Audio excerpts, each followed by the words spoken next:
Welcome to Manhwa Recaps, spoilers ahead, watch out, and take care. Huge shout out and special thanks to the channel members. The manhwa starts by showing us a pavilion inside of Murim. A man begins speaking, and this is the living Buddha named Master Mu-san, asking someone what they want to know about why Yonyo. The person says that's right, and they're compiling materials to document his history. Mu-san laughs, saying that Yonyo, the radiant martial sovereign, was a very benevolent and upright man, and the Buddha must have sent him down to them.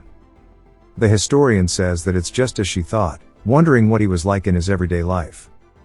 Mu-san starts shaking, talking about his daily behavior and his appearance, but says that he can't do this shit anymore, and he looks pissed.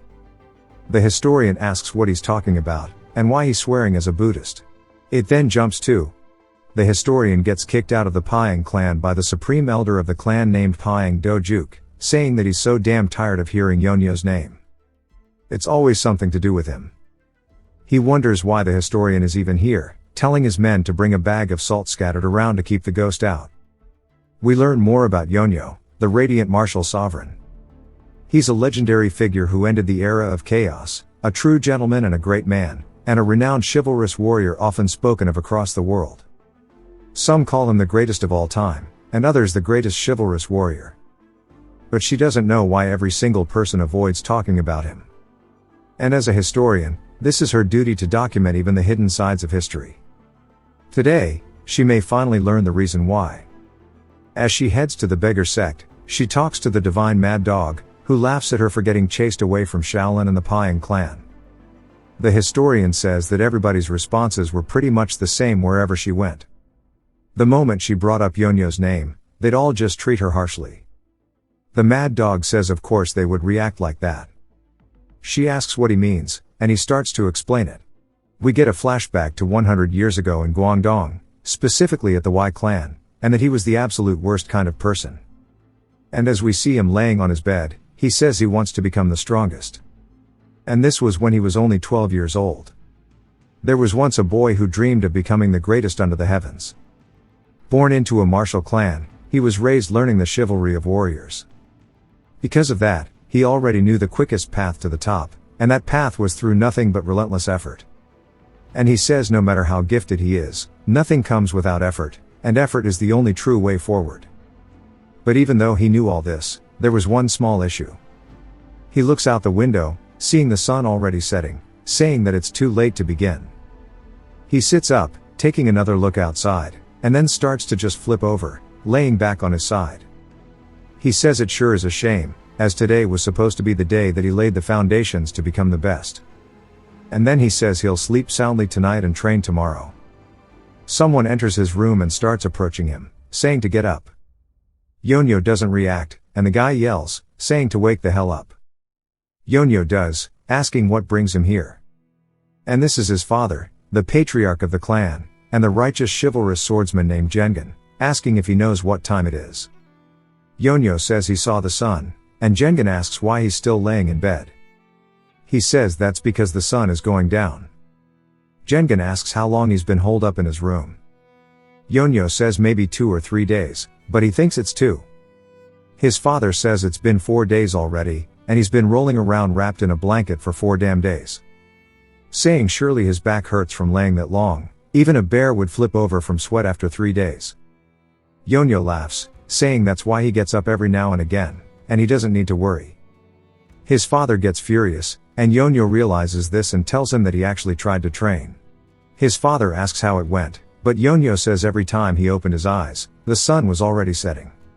His father asks why that matters, and Yonyo says when the sun sets, you have to sleep. That way he can get up early the next day to train. His father flips his entire bed, picking it up, and starts screaming at him, saying he's going to fix that rotten attitude of his today, and then he's going to straighten him out for good.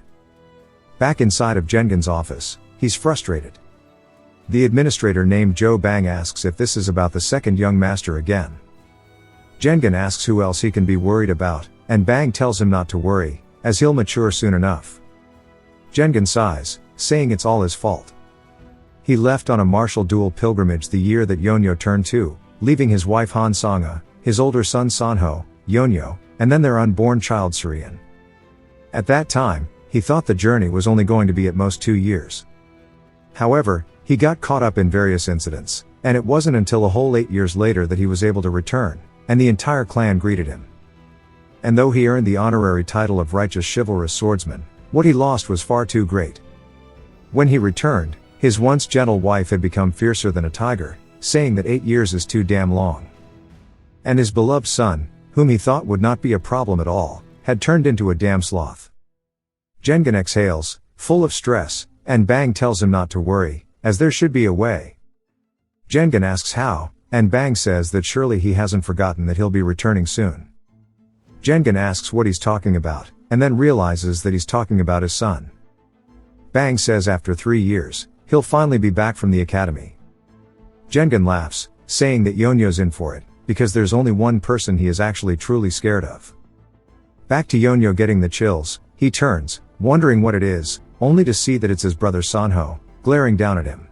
Sanho asks how long he's been asleep, and Yonyo just wonders how long he's been there.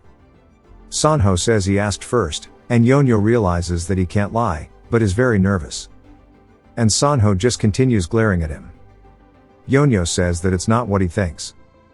He trained early this morning, and he trained really hard, and he just took a nap because he got tired. He just wonders when his brother got back though. Sanho asks if he really trained, and Yonyo says yes. His brother then tells him to use a technique to cut that candle in two, and he wants to see how much he's improved over these 3 years. Yonyo gets up and holds his sword, and Sanho tells him to go ahead, wondering what he's waiting for. Yonyo says that they are indoors, and it could be dangerous. But Sanho says that he'll take care of all that, he just needs to show him what he's got. Yonyo says okay, and decides to do it, saying here goes nothing. He starts twirling his sword, and points it forward at the candle. He waits a second before dashing forward, doing a whole bunch of sword techniques as he flies across the room. And his brother looks surprised as Yonyo uses a technique called the soaring dragon. He swings, landing way past the candle. He turns, wondering if he did it, only to see that he didn't hurt it at all. And he says he can't believe he did all that for nothing. And Sanho says it's been 3 whole years, and that is enough for him to master a sword technique and to move on to another one, but in his case, it seems that he's gotten way worse than he was 3 years ago, and he leaves. Later that night at dinner, we see them all sitting around a table. Yonyo says he's gonna get indigestion, and he's sure of it. Jengen asks how the academy is, and Sanho says it's fine.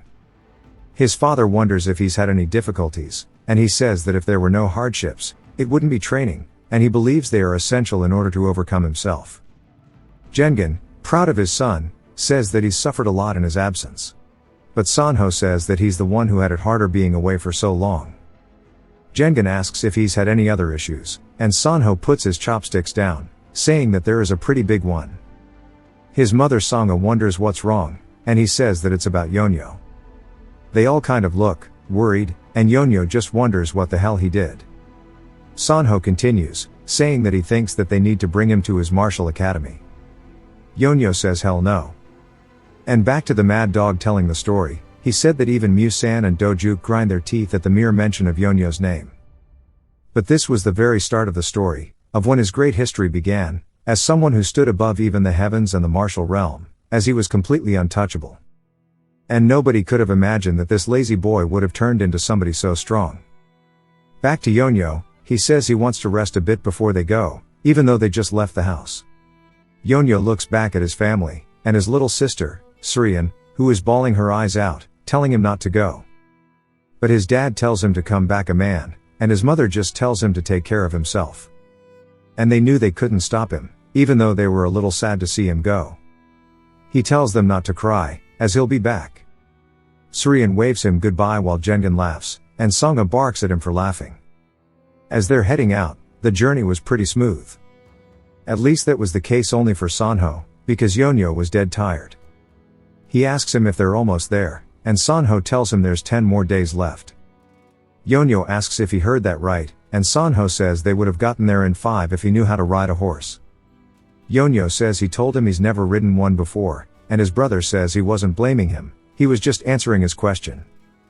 Yonyo says they should rest, and if he knows how steep the hill is, he's really tired.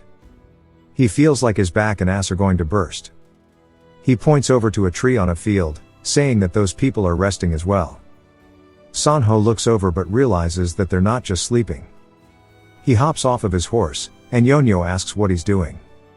Sanho approaches them and looks down, seeing flies on their corpses, and Yonyo asks what he's doing, but Sanho says they were too late, as every one of these men are dead. Yonyo starts screaming, and Sanho tells him to take a look at this as he takes off one of their clothes, showing a flower wound on a man's chest. He says this is called the flower indulging palm. Yonyo asks what the hell kind of name that is, and Sanho says it used to be called the crimson flower palm, but because of a rapist named Seo Ju Ak who went around committing evil acts using this technique, it became the flower indulging palm. Yonyo asks if he's trying to say there's a rapist around here. Sanho says he goes for women who are climbing the mountains, and that these bodies mean that he ambushed them while trying to get a woman. In other words, there's a woman in danger somewhere around here. He dashes off the ground, telling his brother to stay here, and he flies off like he's Superman, and Yonyo asks if he's really meant to stay here with these stinky ass corpses, but his brother is way too gone. Yonyo realizes that there's no point in screaming, and looks over grossed out as he's stuck with two horses who also stink, and actual rotting corpses, and he says that he's screwed. Later that night, he says he doesn't know where his brother is because it's taking him so long, and he should have just brought him along like with him. He wonders if maybe something happened, but there's no way his brother would be this late otherwise. He starts to hear the sound of some animals, and he says that he needs to do something because he might become a tiger's dinner if he just stands here like this. Then lightning strikes behind him, scaring him as it begins to have a very heavy downpour, drenching everything, and he looks up saying that he's actually screwed. We then hear him screaming, and he wonders how he ended up like this, as he's put both of the corpses on horseback and is pushing them up a hill, saying that he can't just leave them behind since they might become tiger food, and he can't bury them either because it's raining, and he needs to find some shelter now. As he's pushing the horse is getting mad at him, and Yonyo asks why it's not listening to him. With the river rapid below, and them being on the edge of a cliff, stressing the horse out, lightning strikes, scaring it, causing it to kick Yonyo. Yonyo screams and starts to fall backwards down the hill, hitting his head, his back, and then his head once more, landing in some bushes at the bottom. He starts groaning and saying that he can't believe that damn horse, but when he looks around, he realizes that he's in a cave, and there's no rain. He starts screaming, saying that he finally found shelter, and the horses follow him in, still carrying the two men. Yonyo ties them off to a rock, saying that he can't even hit them, and that this is why he prefers to stay home. He left a mark outside the cave, so hopefully his brother can find him, but he's low-key a little worried. Realizing he doesn't know what to do, he decides to just lay down and try to sleep, but when he does, he starts thinking about his brother, saying that he really hopes nothing went wrong, but says that his brother is strong, and he's sure that he'll be fine. As he starts falling asleep, the horses eat the rope and walk off, leaving him in the cave alone. As morning rises, it sets once more. Bro literally slept all day. But then an aura starts to envelop him in the middle of his sleep, as he starts floating in the middle of the cave.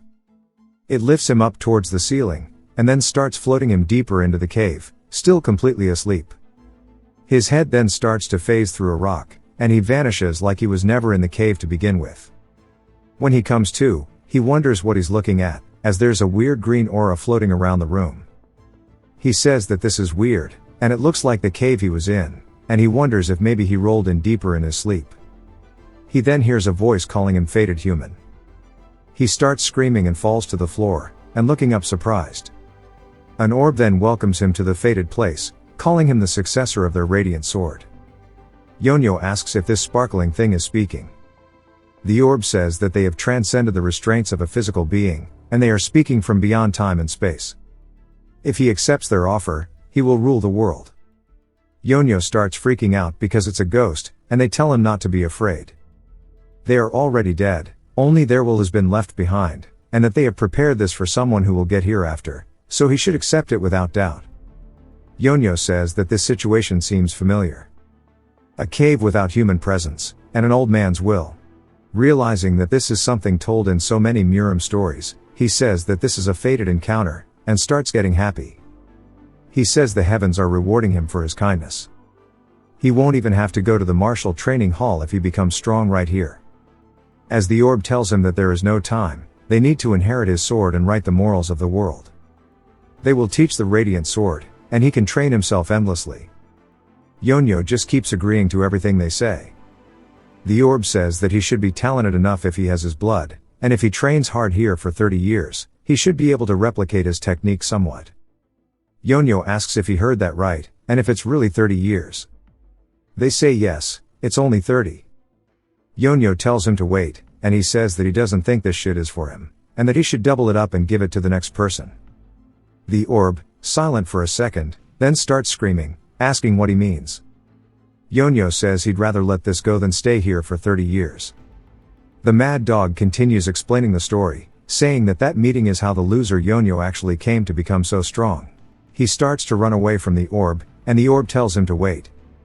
Yonyo turns, and we see an old man take form, saying to wait just 1 second. And then his name is Baekmahan, which also means white infinity. Yonyo looks at Mahan for a second and says that he knew he was a scammer. The old man is surprised, asking what he means by that. Yonyo says he pretended to be one thing, and when that didn't work, he revealed his true self. Mahan says that he wasn't pretending, he is actually a spirit who has left his body. Yonyo asks if he's really meant to believe that, before screaming and punching straight through his head. As we see his entire arm start to go through him, he falls forward through the old man, who asks what he's doing. Yonyo starts freaking out since he's really a ghost. Mahan says he's not a ghost. This is the spirit transmission arts, something only martial artists at a very high level can use. Yonyo says that they call people like him ghosts, and he says that he's not one, and starts screaming. Back to the present with the story being told, the mad dog says that was how Yonyo met his master. The historian asks if something like that really exists, and he says that it's a technique only martial artists of the highest level can attain. She asks who one martial artist is that can use the ability, and he asks if she knows the Sword Emperor. She says that is a given, he's the strongest person in history, and the greatest in the 1,000-sword Baek clan, who will be remembered forever. The mad dog says exactly, he's talking about Baekmahan, the Radiant Sword. The man who was later called Sword Emperor is the Radiant Sovereign's master. She's surprised, saying that he lived 300 years ago.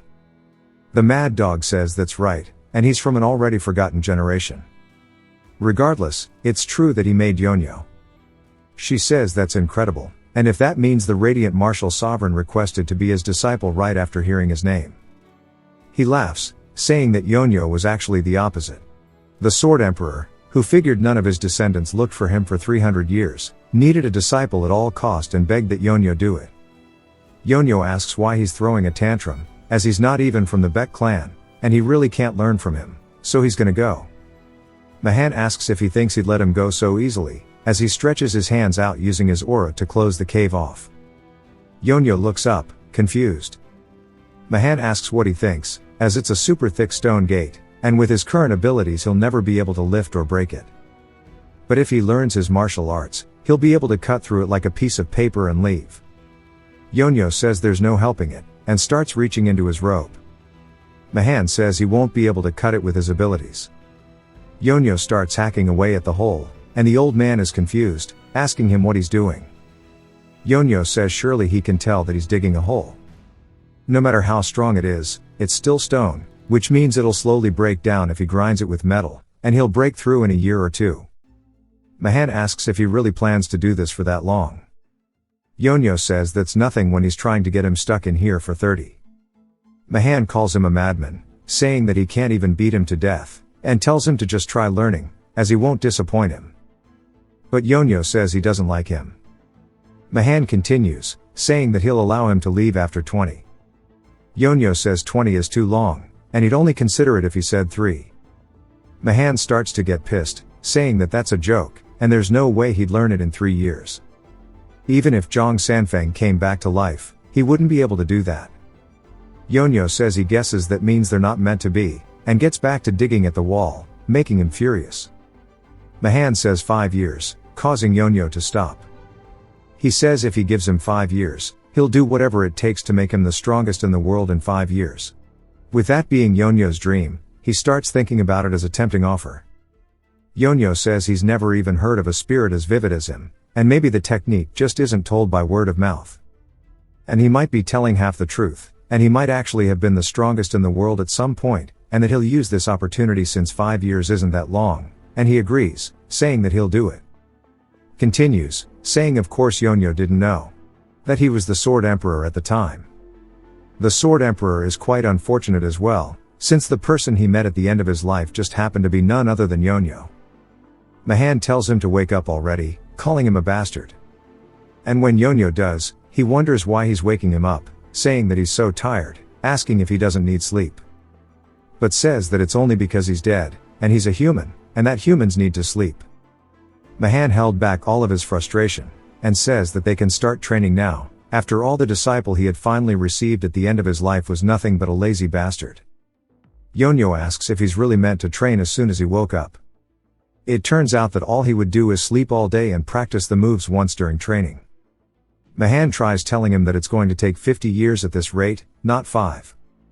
Yonyo asks if there's an easier way to learn, and Mahan says this is as easy as it gets. Yonyo says if he didn't speak at the very least, it would be less annoying, and that this is why he needs to meet a talented master.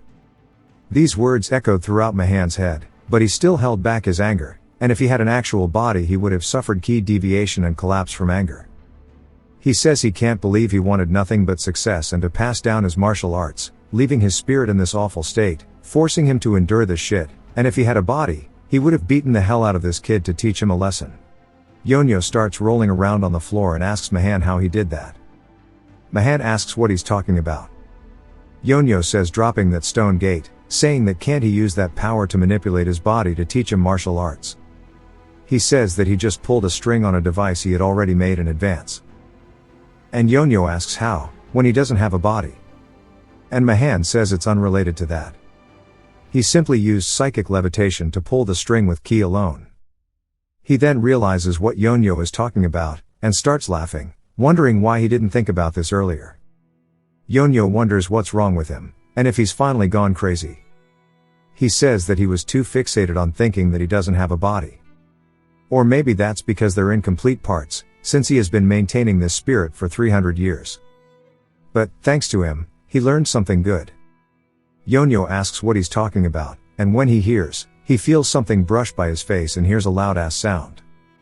He turns, wondering what that was just now, as we see a rock embedded into the wall beside him. And Mahan says thanks to him, he realized that even if he doesn't have a body, he can still move rocks whenever he wants. Yonyo, getting worried, Mahan says that this means that if he can move the rocks, he can do things like this, as he starts preparing to shotgun him. Yonyo screams, saying to wait, and calls him old man, but corrects himself, saying that he wants to talk to his master.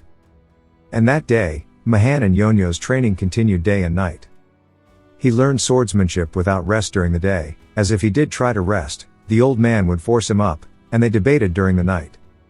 Whenever Yonyo slept, he trained using the unparalleled dream, mythic arts that Mahan taught him, and for him, living became living to become a sword of the radiant arts.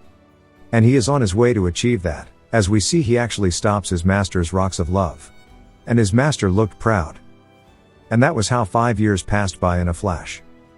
He got to the point when Yonyo could lift the gate by himself with pure strength, and when he returned, he looked up at the sky, and it was time for him to finally show the world who he had become. But before that, it jumps back to a whole day ago, and Yonyo was sleeping on the floor. Mahan calls out to him, and Yonyo asks for a little longer. Mahan calls out to him again, and Yonyo says that he was only gonna sleep for a bit longer, asking why he doesn't believe him. But then he's confused, as Mahan is in his physical form, telling him to come over here. Yonyo asks what's going on, and Mahan says he's learned martial arts for his entire life, and his hope was to see the end of it. So he didn't bother with anything but martial arts, and at the end of solely chasing them, he became a crabby old man who was treated distantly by his clan. Yonyo wonders what's up with him today, since that's very unlike him. Mahan says that when he thinks about it, it was obvious why his clan didn't come looking for him. He, after all, abandoned his children and family all for the sake of martial arts. He thought seeing the end of martial arts would give him everything he wanted, but in the end, he was wrong. Chasing that dream only allowed him to realize what he truly wanted. Martial arts is what humans do, so not walking with people to see the end of swordsmanship is meaningless, and that Yonyo helped him realize that.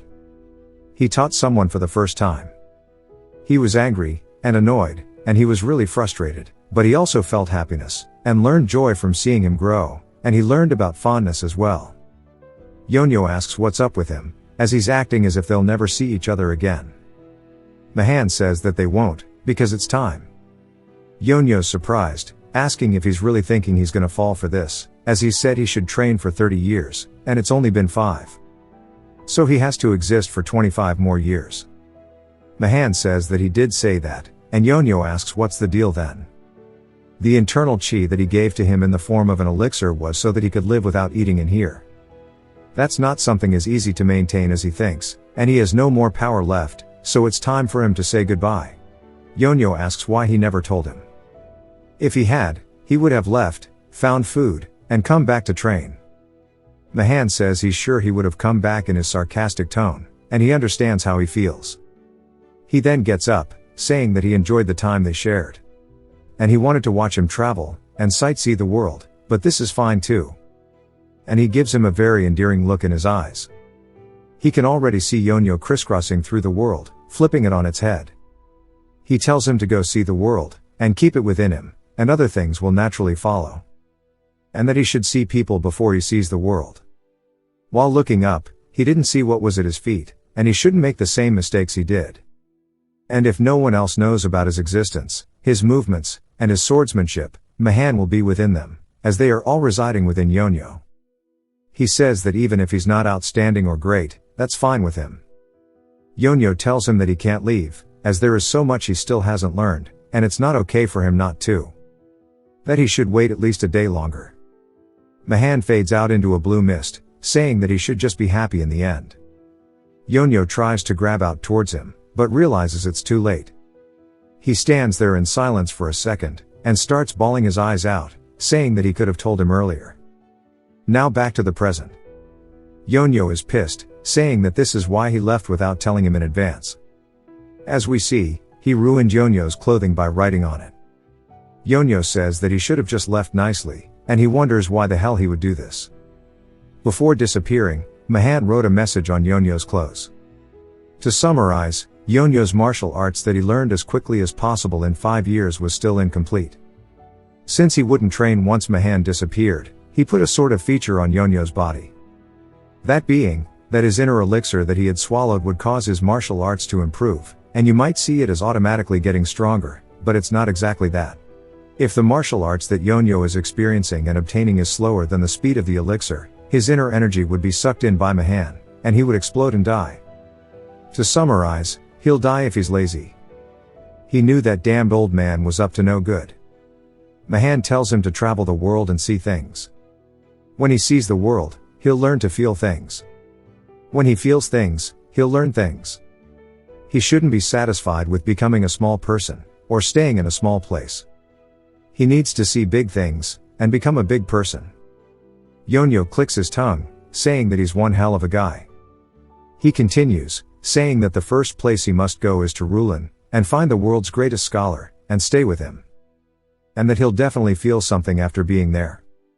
Yonyo just wonders why the hell he's making him literally go across the entire world. He was going to go home, but he'll go back after resolving everything, so his family shouldn't worry, and he's sure his brother is okay. He looks around, saying that he has to do what he must. Right before he leaves, he bows down to the cave that he met Mahan in. He says that he won't be back, so he should just be aware of that. He can't believe he's bothering him until the end. But he wonders where the hell Rulin is, and how to get there. In the cave, we see Mahan's form taking place once more, and he starts laughing like an absolute demon, saying that if he doesn't learn about the world, he'll dry up like a mummy and die. He wonders what kind of martial arts exist in the world like that, and he can't let him just live in some random place in the middle of nowhere. The world is too broad to let him do that, and it's a waste of his martial arts, calling him a bastard. This is where he actually starts fading out for real, and he says that he was happy thanks to Yonyo, and that he too hopes that he'll be happy as well. Yonyo can smell the change in the wind, and thinks about his master once more. And with that, time has passed, and he is now inside of a place called Kaifeng. His clothes are absolutely disgusting, so are his little dogs. I wish I could clean them off with my tongue. Yonyo is low-key kind of a corpse, and asks if this is Kaifeng. We see the guy he's talking to, sitting on a log, wondering who he is, saying yes, and this is the branch leader of the beggar sect, named Jang Il. Kind of looks like the mad dog. Yonyo says he had came because he had something to ask. Jang Il asks if he has money, and Yonyo asks if he really has to pay. Jang Il says of course, since nothing in this world is free. He takes a good look at Yonyo, saying that his voice sounds like he's barely 20, but his face looks like he's well over 50, and he's never seen such a beggar amongst all of the beggars he's seen, and seems more like a ghost. He wants to do it for free, since it seems they're in the same sect, but there are still rules here. Yonyo asks what he means by the same sect, and Jang Il says he can tell they are. Yonyo asks how the hell he looks like a beggar, and starts slapping his chest, and Jang Il says he's obviously one, and if he has no money, he can't give him info, so he should leave, and he should come with some money after doing some begging. Yonyo asks why he would do that, when he's not a beggar though. Jang Il says it's only natural that he would go beg, and he looks like he could make money just by putting a basket in front of where he sits, wondering why he's wasting his talents. Realizing this is a good chance, he asks if he would like to work together. It then jumps to Yonyo, looking at a whole bunch of money below him, and Jang Il is shaking, and starts freaking out, saying he can't believe he earned half a year of operating costs for this branch in half a day, and that the god of wealth has come to visit them. Jang Il asks what he wants to know, and Yonyo wants a list of locations, hobbies, and specialties of famous scholars, and for blacksmiths. He continues with list after list, and Jang Il says he did promise him, so he can tell him, but he should come back in 7 days. Yonyo says he has nowhere to go, so he'll just stay right here. Jang Il says that's fine with him, and a few days later, Jang Il came to regret those words. One of the members of the sect told him that there was trouble. Yonyo asks what trouble there could be for the beggars, and the guy says that he thinks that they're all going to starve to death. Jang Il asks what he's talking about. The guy tells Jang Il to hurry up and look at this, and he's absolutely surprised. As the merchants are pointing over, saying that if they are beggars, they need to at least be on that level, as they are just raining money all over Yonyo, saying that the pitiful bastard needs to eat. Jang Il was just surprised, because it turned out that Yonyo has completely taken over the beggar world already. A little later, we see Yonyo yawning, saying that he's thirsty. Jang Il tells the men to bring him water, and Yonyo says the bowl is dirty. Jang Il starts slapping the piss out of the guy, saying that he needs to bring a new bowl, calling him a stupid beggar. That's some friendly fire. Yonyo also complains that the water is lukewarm, and Jang Il tells them to go get some cold water from the mountains. Yonyo lays there, saying that this sure is nice, but Jang Il is pissed, saying that he is a branch leader of the beggar sect, and having to act as a servant for this stupid beggar is infuriating. But if he kicks him out, his guys will starve, and he wonders when the information that he requested is going to get here. He starts massaging Yonyo's back, but says they're low-key all going to end up dead at this rate. Some men start yelling, saying that they finally have the info, and Jang Il gets excited, saying finally. And he starts digging into Yonyo's back for their massage. Yonyo's reading through the info and asks if this is really all of it. Jang Il asks what he means, and Yonyo asks if they really wanted to sell him something like this. Jang Il asks for the info and starts reading it, and is just confused, wondering if they're really trying to kill them all. This is only half of what he requested, and this is bad, so he needs to do something. Yonyo wonders if it's because he didn't pay enough, but Jang Il says to wait before he acts, and he starts pushing Yonyo to the street, saying they can't have him begging anymore, and he needs to go this way, as he'll give him some new information. They're inside of a fancy place, standing before a woman who says it's rare to see him here, calling him Fox Dog. This is the house sect branch leader of Kai Feng, named Gui Nang Nang. Jang Il greets her, and Yonyo starts asking what she means by Fox Dog, and asks if that's really his title, saying he's a little bitch. Jang Il gets annoyed and goes to speak up, but every single time he does, Yonyo just calls him a bitch over and over. Nang Nang says that this is surprising, and she can't believe that the branch leader of the Kai Feng is coming to the house sect for information, and that she's sure that he's aware they're rivals. He says that he's not asking for the beggar sect, he's brought a customer here, and Yonyo just keeps calling him a bitch over and over. She asks if he's kidding right now or not, and if it's really not the beggar sect asking, when the client itself is a beggar, and if he's trying to insult her. Or if this is some joke, as they don't have information to sell to beggars. Yonyo says that he's not from the beggar sect though. Nang Nang says that she has no choice but to take action if he keeps insulting them, and that he needs to be aware they have pride. Yonyo wonders if she didn't hear, saying that he thought the house sect is an intelligence organization, but she doesn't even know if he's from the beggar sect or not. And he can't believe she's living off of selling information when she doesn't even know something so simple, when their basics are so bad. She gets pissed and gets rage baited, and calls out for someone named Gongmyo. They say yes ma'am, and she asks Gongmyo who Yonyo is. They say that they don't know about him, but he is definitely not from the beggar sect. She gets frustrated, and Yonyo says that surely she can sell information now, but she says no, and she doesn't want to, and he can get out. Yonyo laughs, saying that she definitely doesn't have a business mindset, as he's offering to pay her, yet she is still refusing, and he guesses it's not long until the house sect is done for. She tells him that he better watch that mouth of his unless he wants to see his limbs cut off. He tells her that he's not wrong, and he calls her old lady, which sends her over the edge. She asks if he's insulting them right now, and he wonders why she's so mad. She calls out for Gongmyo, saying to teach this bastard a lesson. Gongmyo says yes ma'am as he starts dashing from the ceiling, instantly off the stairs towards Yonyo. As he starts going to attack him, Jang Il tries to stop it, saying no, but Yonyo puts his hand on his face, telling him to move before slamming the dude straight into the floor like Luffy did to Bellamy in One Piece. Nang Nang is speechless, and even Jang Il is. Yonyo sighs, and they can't believe that he was a martial master.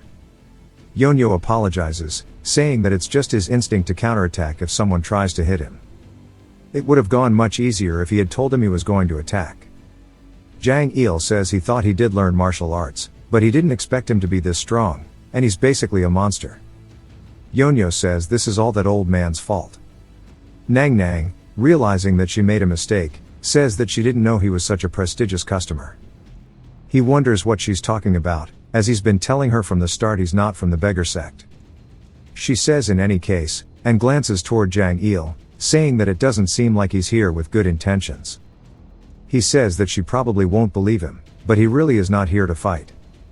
There was just information that their sect could not obtain, so he came here to ask for help. She asks if he's serious, and he says yes, as Yonyo is dragging Gongmyo's corpse. She says that this is akin to bringing a tiger over to a rabbit's den and asking for some fur. She says that she knows it's hard to believe, but to be serious. She says that she'll believe him, and he thanks her. But she says giving him info is a separate matter. It's true that his client hurt her person, so they're going to need compensation. Yonyo asks what she's talking about, and she says that there's a simple rule in the unorthodox world. Blood for blood, a life for a life. She summons her guards called the Four Shadows, who appear out of literally nowhere and start aura farming. Yonyo says everyone has a fancy way of making an appearance in this place, and she says that she doesn't know what his purpose in being here is, but since he has hurt one of them, he will not be able to leave unharmed. Yonyo asks if it's really that hard to understand. It was just a mistake, and he hit him lightly because he tried to hit him first. She gets pissed, saying that she can't believe this skeleton-looking bastard is causing so much trouble. She continues with that whole unorthodox spiel about an eye for an eye or a tooth for a tooth, and Yonyo says that sounds like some loan shark bullshit. Jang Il tries to get him to stop. She says she's going to take some flesh from his face and be done with it. Yonyo says he's sorry to break it to her, but he doesn't really have any fat on his face since he hasn't been eating properly recently. She starts getting furious and tells her men to kill him, as all four of them leap off from where she's standing. Bro, put your tongue back up. As they get close, Yonyo says that he thought they were just going to carve out a bit of flesh from his face, but now they're trying to kill him. And seeing this guy licking his lips, he says that's a little too freaky for him. He instantly deals with all four of them without even really having to move at all, as he takes just a step forward, sending them all flying. She's absolutely surprised to the point that she develops a second shin, and Yonyo says that nobody should move, as he doesn't want to have to kill anyone today. Jang Il looks taken aback, but so does Nang Nang. She says that his aura is overwhelming. Yonyo says that his master told him that if someone is willing to attack once, they will be willing to attack 3 or even 4 times, so he should never allow that to happen. While he doesn't like that old man, he's never said anything wrong. Nang Nang realizes she messed with the wrong person, and he's not someone she can handle, and she needs to get it together, because if she messes up here, the entire branch of the house sect might just meet its downfall. She asks him what it is that he wants, and he says information. She says yes, but asks what specifically he wants. Jang Il says that he has the papers, and he hopes that she can fill out the empty spots. She starts reading it, asking if they really brought a monster like him to the house sect just because they couldn't resolve such a simple matter. She says it's nothing difficult, and she needs some time, asking if he can wait. He says yes, and she says that she'll be done in about 15 minutes. As for Jang Il, he needs to come see her now. He gets scared, then it jumps to Yonyo laughing as he's pointing forward. We see Jang Il got beat up, and Yonyo says his face is like a dumpling, asking if he really got his shit rocked like that. Jang Il tells him to shut up, and Yonyo says he guesses the beggar sect is nothing, seeing as how he's getting beaten up by the house sect. Jang Il asks if that woman looks like a mere regular sect member, as she's the daughter of the house sect leader. She's a future leader of the sect, and she ate miracle medicine like meals and had all kinds of good things. So how could he be a match for her? She appears directly behind him, and she tells him that she's brought the information. He thanks her, and she says that they do have their own rules, though. Yonyo asks what she's talking about, and Jang Il tells him that it's information fees. Yonyo now understands, asking how much. She says it's 5 nyong, and Yonyo says that it's cheap, handing it to her. Jang Il tells him that it's silver, though, and Yonyo asks why the hell it's so expensive. She says that it was pretty high security info, which is why it's pricey. Yonyo says oh well, and he starts leaving. Jang Il asks where he's going, and Yonyo asks where he thinks, as he has to go earn his 5 silver nyong. Jang Il says no, as he brought him here for a reason. Yonyo asks what he's meant to do then, and Jang Il tells him to wait a second, and he used up all of the money Yonyo had earned along with his hidden stash to cough up the 5 silver nyong. But he didn't have, he borrowed with an IOU. His heart aches, but they actually managed to pay it off. Jang Il calls him evil, saying he had to use up all of his hidden savings. Yonyo says this is definitely really thorough information. It's a whole other league compared to the information that the beggars bring in, and he guesses that they really are on different levels. He also wants to send a letter to Guangdong, asking if it will be expensive. She says it will be more expensive than an escort agency, but she'll do it in exchange for him answering some of her questions. She asks for his name, and he tells her. She asks for his age, and he tells her that he's 17. Jang Il can't believe that he's younger than him. Nang Nang says that his martial prowess is definitely not that of a 17-year-old. She starts saying his name over and over in her head, and then realizes it, asking him if he is Guangdong's Y Yonyo, the second son of the Y clan. Yonyo asks if she knows him, and she says that of course, the Y clan requested them to find him. Jang Il asks Yonyo if he is Sanho's younger brother. Yonyo asks if he knows his brother, and he says of course, as he's his friend. Nang Nang asks if he's going to send a letter to the Y clan, as it'll take at least 10 days. He says it's alright, they've waited 5 years, so 10 more days won't hurt. She hands him a cloth, saying that this will mark him as a special guest of their sect. If he ties it where he wants, an informant of the sect will come find him. Yonyo asks if it's free, and she says no, but she can't believe that someone so skilled that can take down the 4 swords at 17 exists, because there's nobody else like him in the Central Plains. So creating a connection with him will be great. Yonyo says it's pointless if he has to pay for it, and she says that she'll give him information for free next time. He asks if that's really the case, and she says it's specially for him, as she doesn't want to lose him as a customer because of what happened earlier. Yonyo says nothing really happened, though, and Jang Il says that his face is like a dumpling and he has been rendered completely broke. Yonyo says that happens often for a loser, and Jang Il yells at him. As they leave the sect, Jang Il says that all of his money is gone. Yonyo tells him that money comes and goes, and besides, a beggar shouldn't be greedy like that, and he should tap into his roots. Jang Il wants to beat him up, but knows that he can't. He asks if he's got all the information he wanted, saying that if that's the case, they shouldn't see each other anymore. Yonyo tells him to wait as there's a problem, and Jang Il asks what it is. Yonyo says that he doesn't have any money, and he looks super happy about it. Jang Il, though, is just pissed that he has to deal with him longer, and yells, "Shit." We see up on top of the house sect, Nang Nang is watching, and she is heavily processing, and she is really thinking about it. She calls out to Gongmya, saying that they need to send a letter to the sect, telling them that the second son of the Y clan who went missing has now come back as a martial master. We see inside of the Great Hanlim Institute, a man is sitting there holding his teacup, and he says it sure is nice today. He is the third grand scholar named Moon, Yuan. His daughter calls out to him, saying that there's a guest for him. This is his daughter named Moon, Yoonji. Yuan says that he doesn't have anything on schedule today, and Yoonji says that they wanted to play a game of Go with him. Yuan instantly gets excited, asking if she really means it. Yoonji guides the guest over, and we see it's none other than Yonyo, and he says that he hopes he's not intruding. Yuan says of course not. It is an indulgence to have guests over, and he heard that he wanted to play with him. Yonyo says that's the only kind of thing he knows how to play. Yuan says that they'll give it a go then, and that he'll play the white so he can go first. Yonyo says that he will begin, and he starts taking out his pieces. Yuan says that he shouldn't expect much from him. He looks like he's here to get a free meal, so he'll just help him out after a game or so. But with pure confidence and precision, Yonyo takes out the piece and slams it exactly where he wants on the board. Yuan looks a little surprised and says that he guesses he's not a beginner, and that's nice to see. They continue. Then Yuan says that he's actually pretty fast with his moves. It's rare to see someone his age so experienced. They continue, and every single time he makes a move, Yonyo counters in an instant. Yuan looks more wary as time goes on, and shakily he lifts up his piece. Bro got them Enderman fingers. He asks what the hell is going on here, as he isn't just being fast, as he's a war demon. Yonyo asks him if he's going to make his move or not. Yuan looks down at the board and says that this is absolutely amazing, and that if he were to compare Yonyo's play style to something, it would be like that of angry ocean waves. He's like a person crazed for battles, attacking boldly even when a fight is not necessary. If he sees even a slight opening, he charges like a starving demon and chomps down. He is most definitely the epitome of a war demon. Yuan says that was a good game, and that he has quite a unique play style. Yonyo thanks him, saying it's because of all the bullying he endured from his master.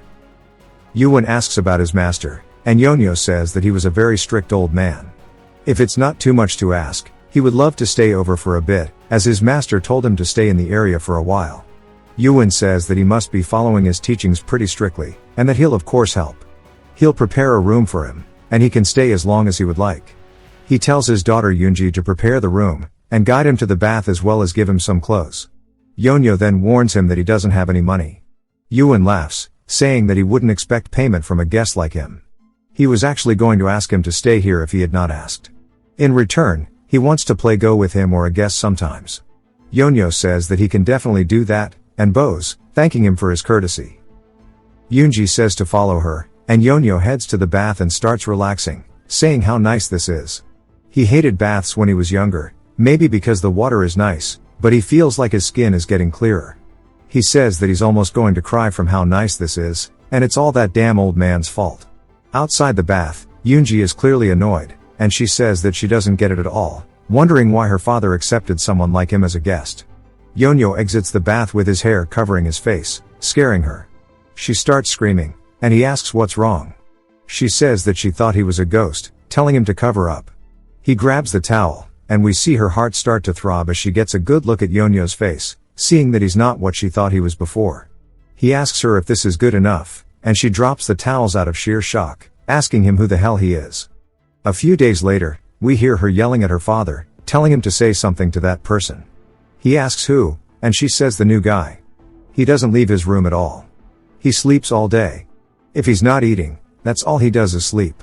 Yuan smiles, saying that he actually forgot to ask his name.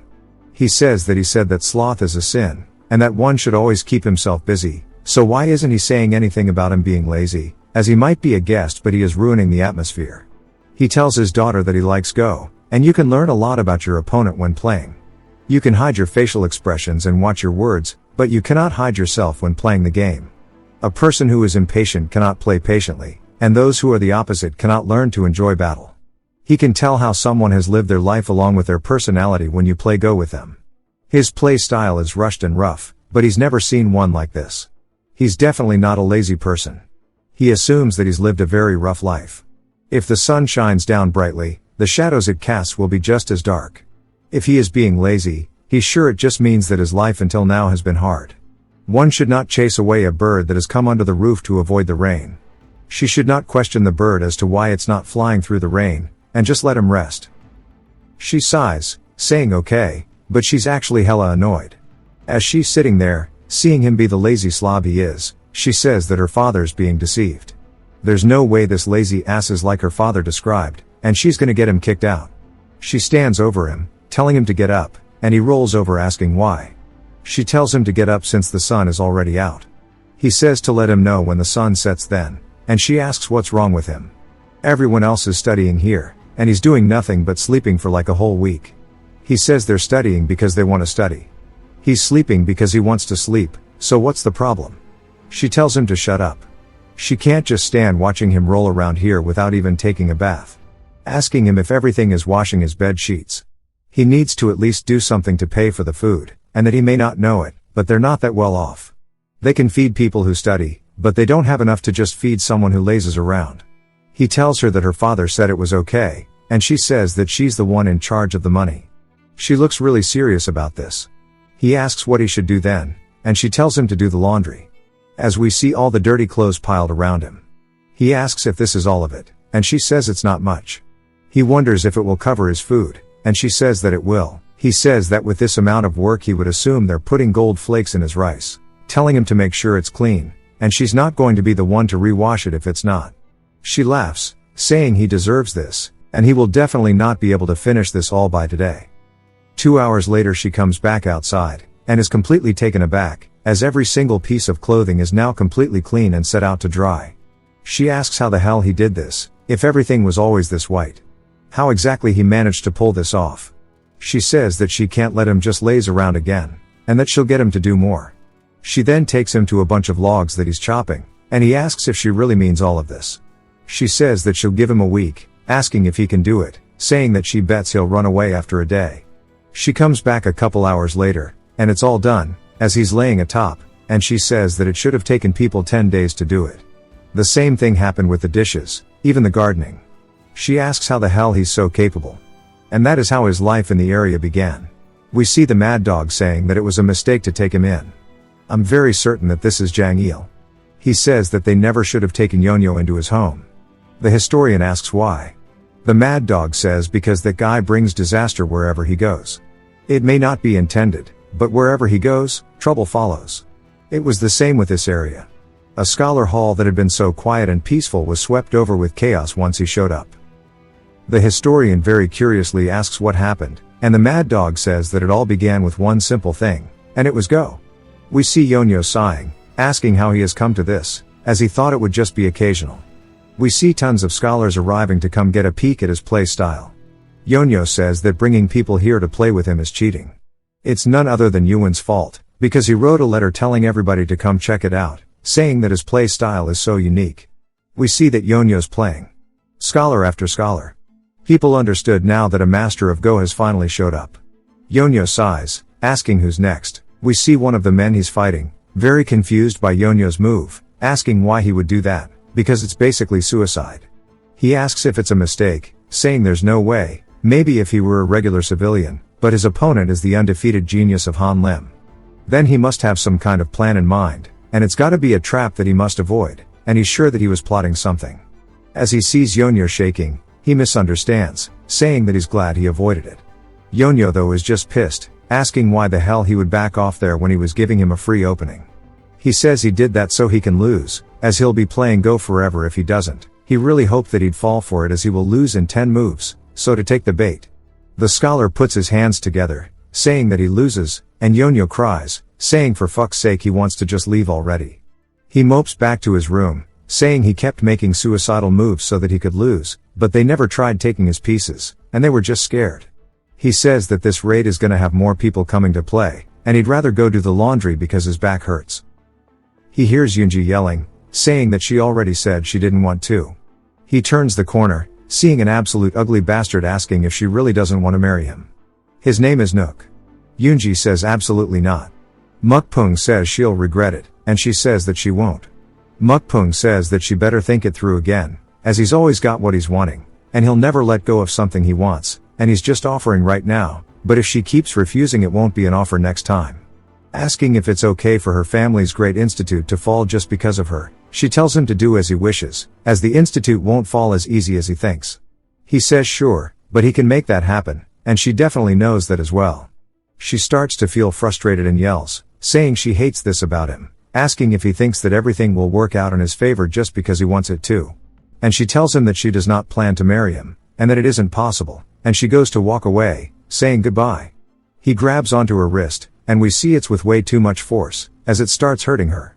She screams, telling him to let go, and he says it's in her best interest not to anger him, asking if she thinks she can act so bold, even if he tries to take her right here and now. She starts to be fearful, and Yonyo says that's not something he should be saying in someone else's house. She turns, seeing him staring at Mukpung. In that moment of distraction, she breaks free and runs over to Yonyo, asking if he's already finished doing the laundry and firewood. He says that he's been playing Go until now, asking what she's talking about. He sees her hands shaking, saying that he wants to borrow this. He grabs the ribbon off of her hair, and starts to use it to tie us up. He then looks towards Mukpung, and Mukpung says that it's rude to listen to other people's conversations. Yonyo says that he really doesn't know his manners. That being said, he doesn't think that Mukpung should be the one to tell him what's rude or not, and that people who care about manners usually don't act like him. Mukpung says he must be the genius of Han Lim, and Yonyo thanks him for recognizing him, saying that he has no idea who his fat ass is. He goes to tell him, and Yonyo says he actually doesn't really care, and this annoys him. Mukpung says that he should have just considered playing Go instead of getting in his way, and Yonyo says it's a shame, as he's really good at that. Just like right now, Mukpung starts to get furious, and then people start seeing Yonyo, asking if they can play with him tomorrow, and Yonyo says sure. Mukpung clicks his tongue, annoyed, but says that he'll take his leave, but tells Yonyo not to forget. If she doesn't come running into his arms in 3 days, he's going to do things his way. As he leaves, Yonyo just wonders what his deal is, and asks her who it is. She says that his name is Mukpung, and he is the adopted son of the imperial palace attendant who wields a ton of power. Yonyo asks what he was saying to her, and she says that he wants her to marry him, and she says no every single time, and it's so annoying. Yonyo asks what's wrong with him, and he's from a good family, and he's determined. She asks if he wants to die, and she says he's not trying to marry her because he likes her, he just wants to use her. He may not know, but her father has a really good network here. People say that he's a perfect candidate to be a politician too, and the reason he lives this type of lifestyle, despite all of that, isn't just because he has no interest in civil service. Yonyo says it must be because of Go, and she says no, it's because the eunuchs of the imperial palace are very wary of her father. Yonyo asks why those nutless dudes are so wary of him, as this is just an institute. She says that's not all it is. The Great Han Lim Institute is different from the others. They're not affiliated with any organization, so getting to this point was difficult, but, thanks to that, they have been able to form many deep connections with other groups. The reason the eunuchs are in power, despite being corrupt and useless, is because the forces of the area have not unified to drive them out. However, if her father were able to control them, Yonyo says he gets it, that means the eunuchs would be in danger. She says exactly, that's why Mukpung's father is desperate to stop her father from taking on civil service. Recently, he has found a new way, a way to not have to fear the area uniting while also gaining a close connection to a powerful figure, and that is for the two of them to get forced into a marriage. We see Mukpung apologizing to his father, saying that an individual called the genius of Han Lim appeared, and it might be hard to continue with the plan. His father asks why that matters, as he's just a useless good-for-nothing who plays Go all day. His father is the head of the eunuchs, called Gi. Mukpung says he's not the problem, rather there are people from all over the nation coming to play against him. There are too many eyes watching, and his actions are limited because of it, so it might be bad if he were to try to do something and missed all of that. Gi says he sees why he's hesitant, and he apologizes. However, this mission is not just for his sake.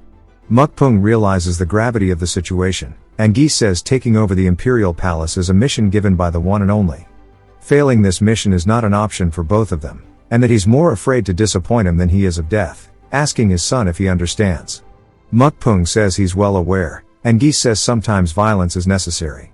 Mukpung asks if this is his permission, and Gi tells him to use the crowd to his advantage and kill every last one of them, including the genius of Han Lim. Back outside of the institute, we see a man asking Yuwen if he's still not interested in a government position. This is the royal head inspector and the emperor's brother named Li Wangya. Yuwen apologizes, and Wangya says that he needs him to see that he needs to be at the center maintaining balance to stop Gi. Yuwen doesn't say anything, and Wangya takes a deep breath, saying that he needs to see this and that their movements have been very suspicious lately. There is instability in the military, as well as these scholar officials, and Gi is getting into all of their heads. But still, Yuwen has his reasons, and Manhwa says that he assumes he wants to ask why a man who cannot even have children would want to start a revolution.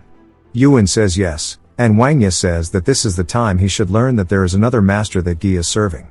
The terror of the political fight between the eunuchs is beyond their imagination. Gi managed to get past all of them despite having absolutely no foundation, saying surely he finds that strange.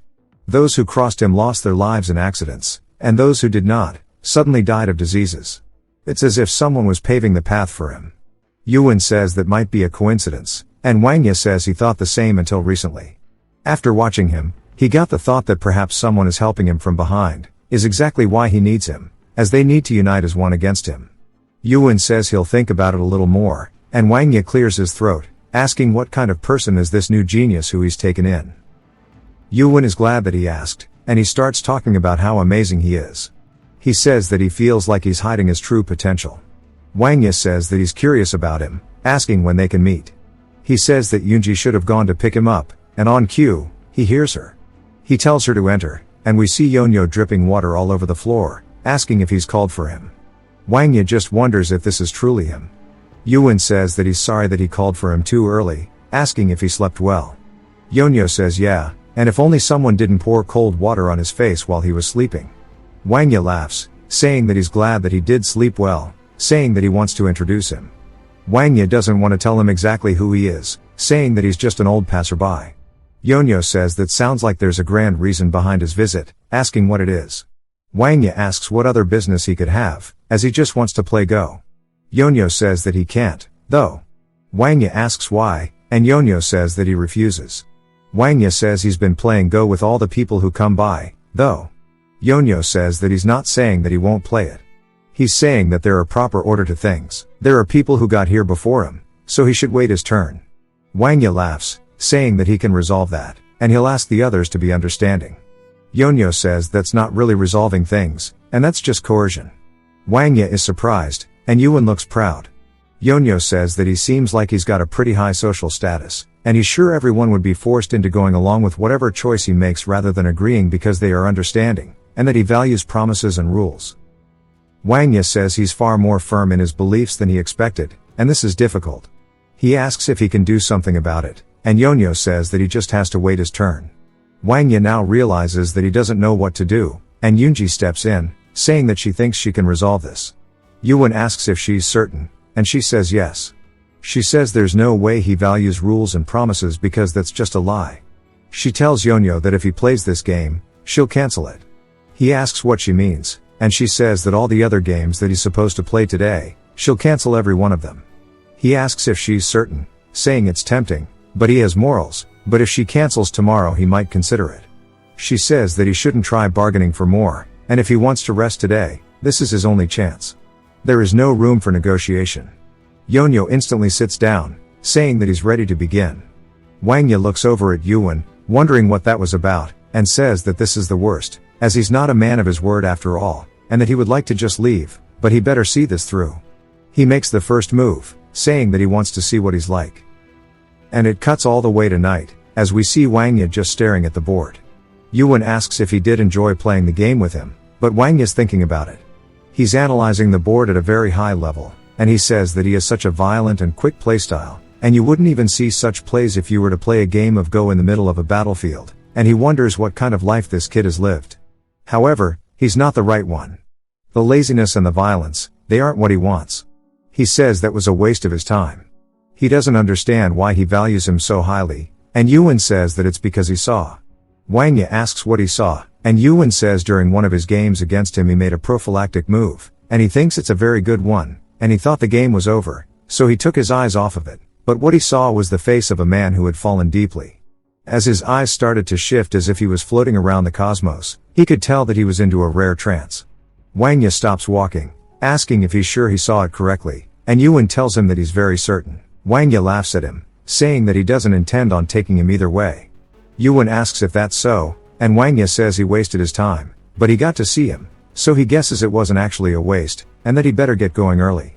Yuwen asks if he's that busy, and Manhwa says that he told him that the atmosphere has been tense lately. Yuwen says he understands, and Manhwa looks up at the moon, saying it's such a shame as this night is so perfect. Elsewhere at the institute, A gimp is telling Mukpung that the preparations are complete. Mukpung says perfect, as we see him and his gimp army ready to attack, and he says they need to get it done quickly, and they start leaping forward, flying over the walls, going after some of the workers. The work returns before we see blood being splattered. The door slowly opens as Mukpung enters, watching all of the people at the institute being slaughtered mercilessly. And there's nothing they can do. Mukpung says that this is why they should have listened to him while he was still being nice, and that they need to kill them all, and tonight the great institute of Hanlim will become a prison that not even a rat can escape, as Yonyo is still sound asleep. Mukpung says that today he will teach that bitch a lesson.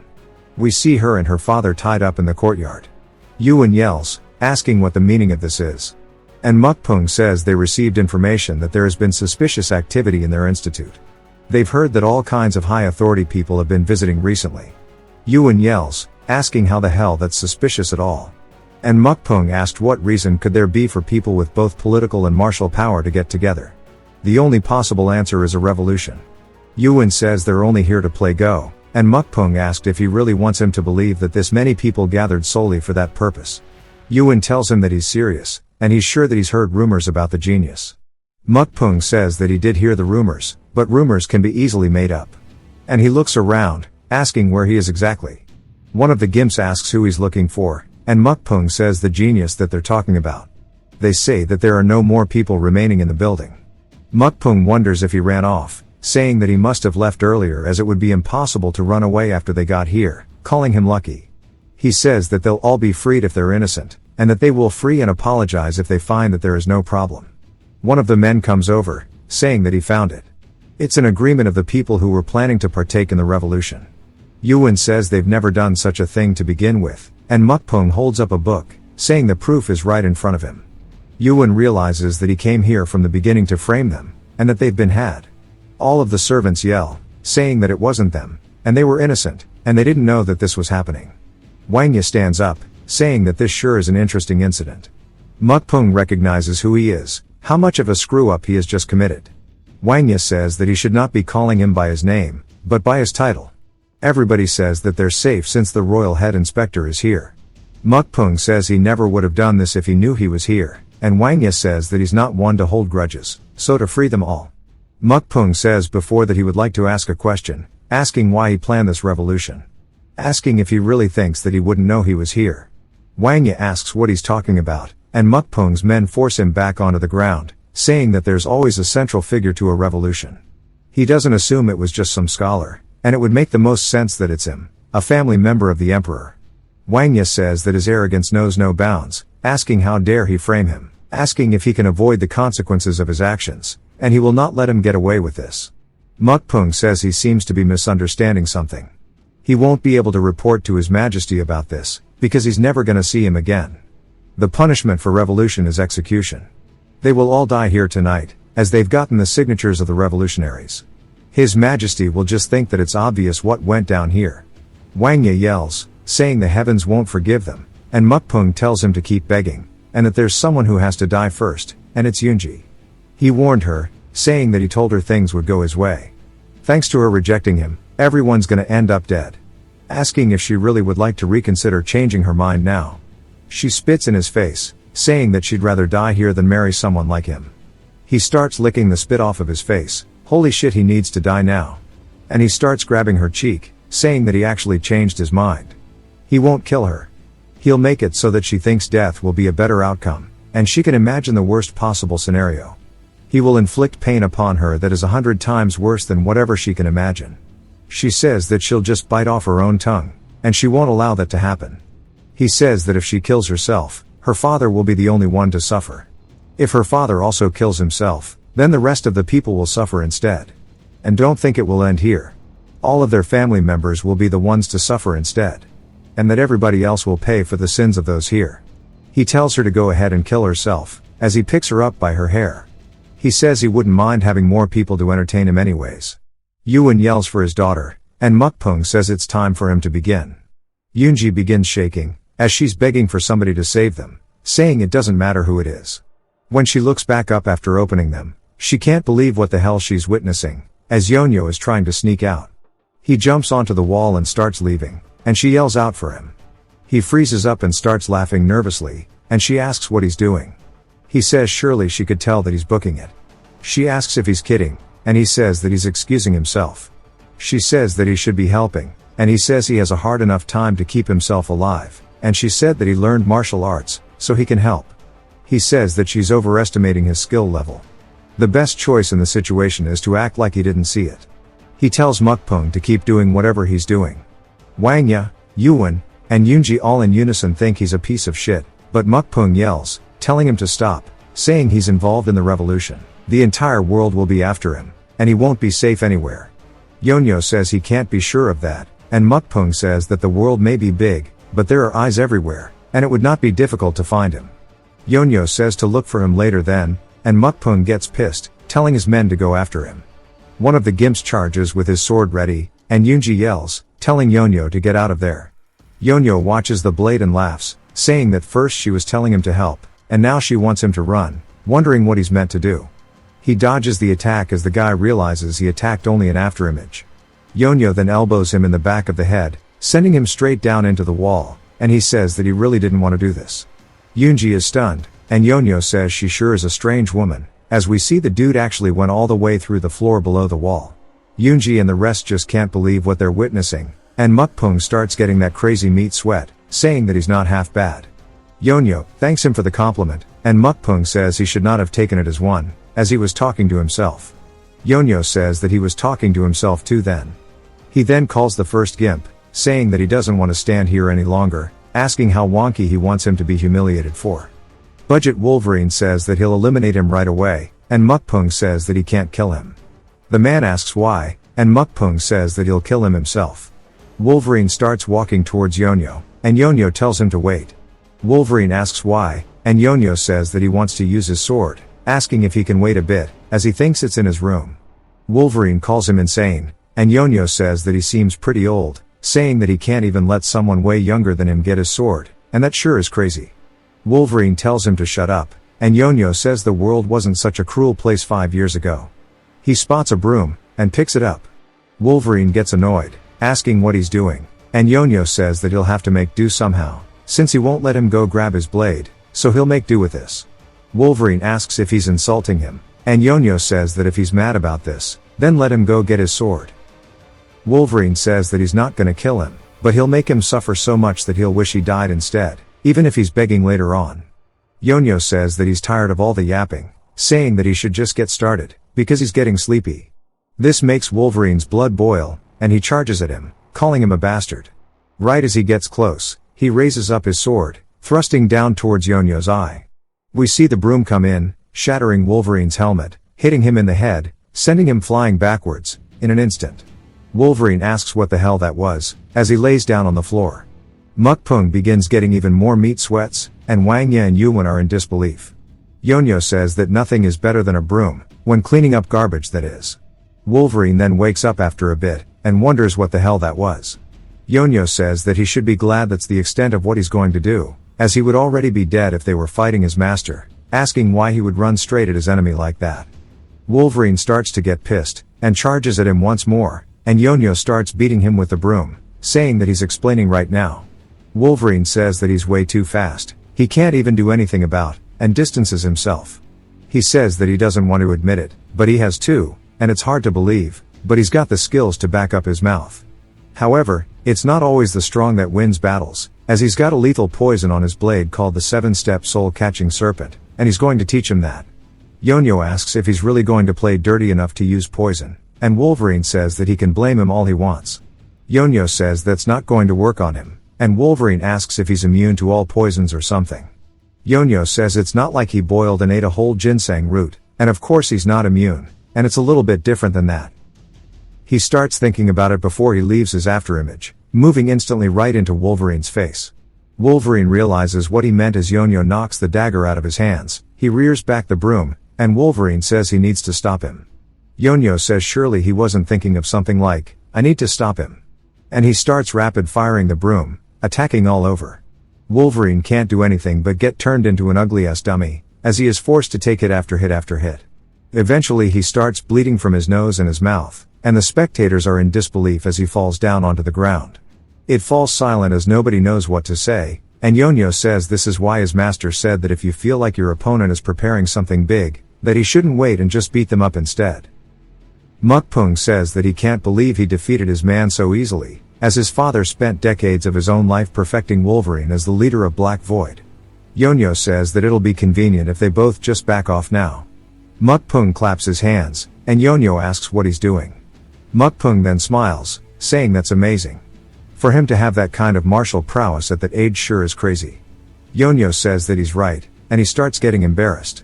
Yoonji asks why he's happy, and Yonyo says that he's praising him. Mukpung thinks that Yonyo is a pushover now, and says it's a shame that the first darkness was unable to defeat him.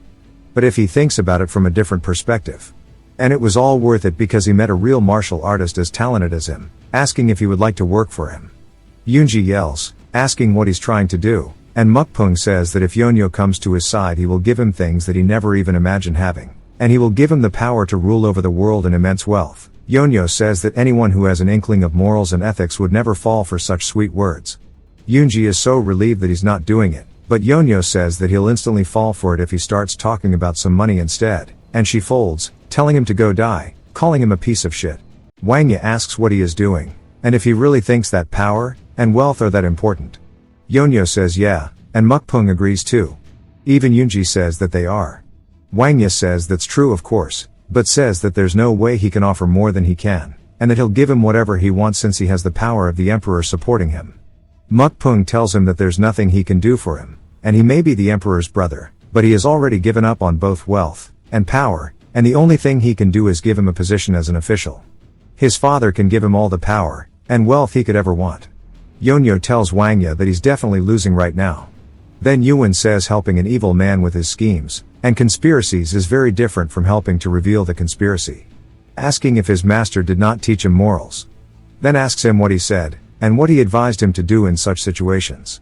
Yuan says that, seeing as he was always mentioning his master, he must value the beliefs of his master very much, and there's no way a master would teach his disciple bad morals, and he's sure he's taught him things that would help him out here. Yonyo asks if he really wants to know what his master said, and Yuan says yes. Yonyo says his master told him to stick to the side that would get him more money, and his master always said that morals and acknowledgement have no value because they're not what will feed you. He said that the right thing to do is to take money when offered, rather than try to be kind. Yuan asks what the hell kind of master that is, and Mukpung says that his master is right. Morals and acknowledgement don't matter, and his father knows to value those who have helped him, and he wants to know if he'll work with his father or not. Yonyo asks what he means by work, saying that he doesn't want to do that. Yoonji knows how lazy he is, and says they won't make him work, and he'll get the best food, and rest all day every day. Yonyo asks if she's serious, and then Mukpung catches on quickly, saying that he was stupid, and he doesn't have to work if he doesn't want to. Of course, he'll still give him the reward as promised. And Yonyo asks if he's serious, and says that he sure is a generous man.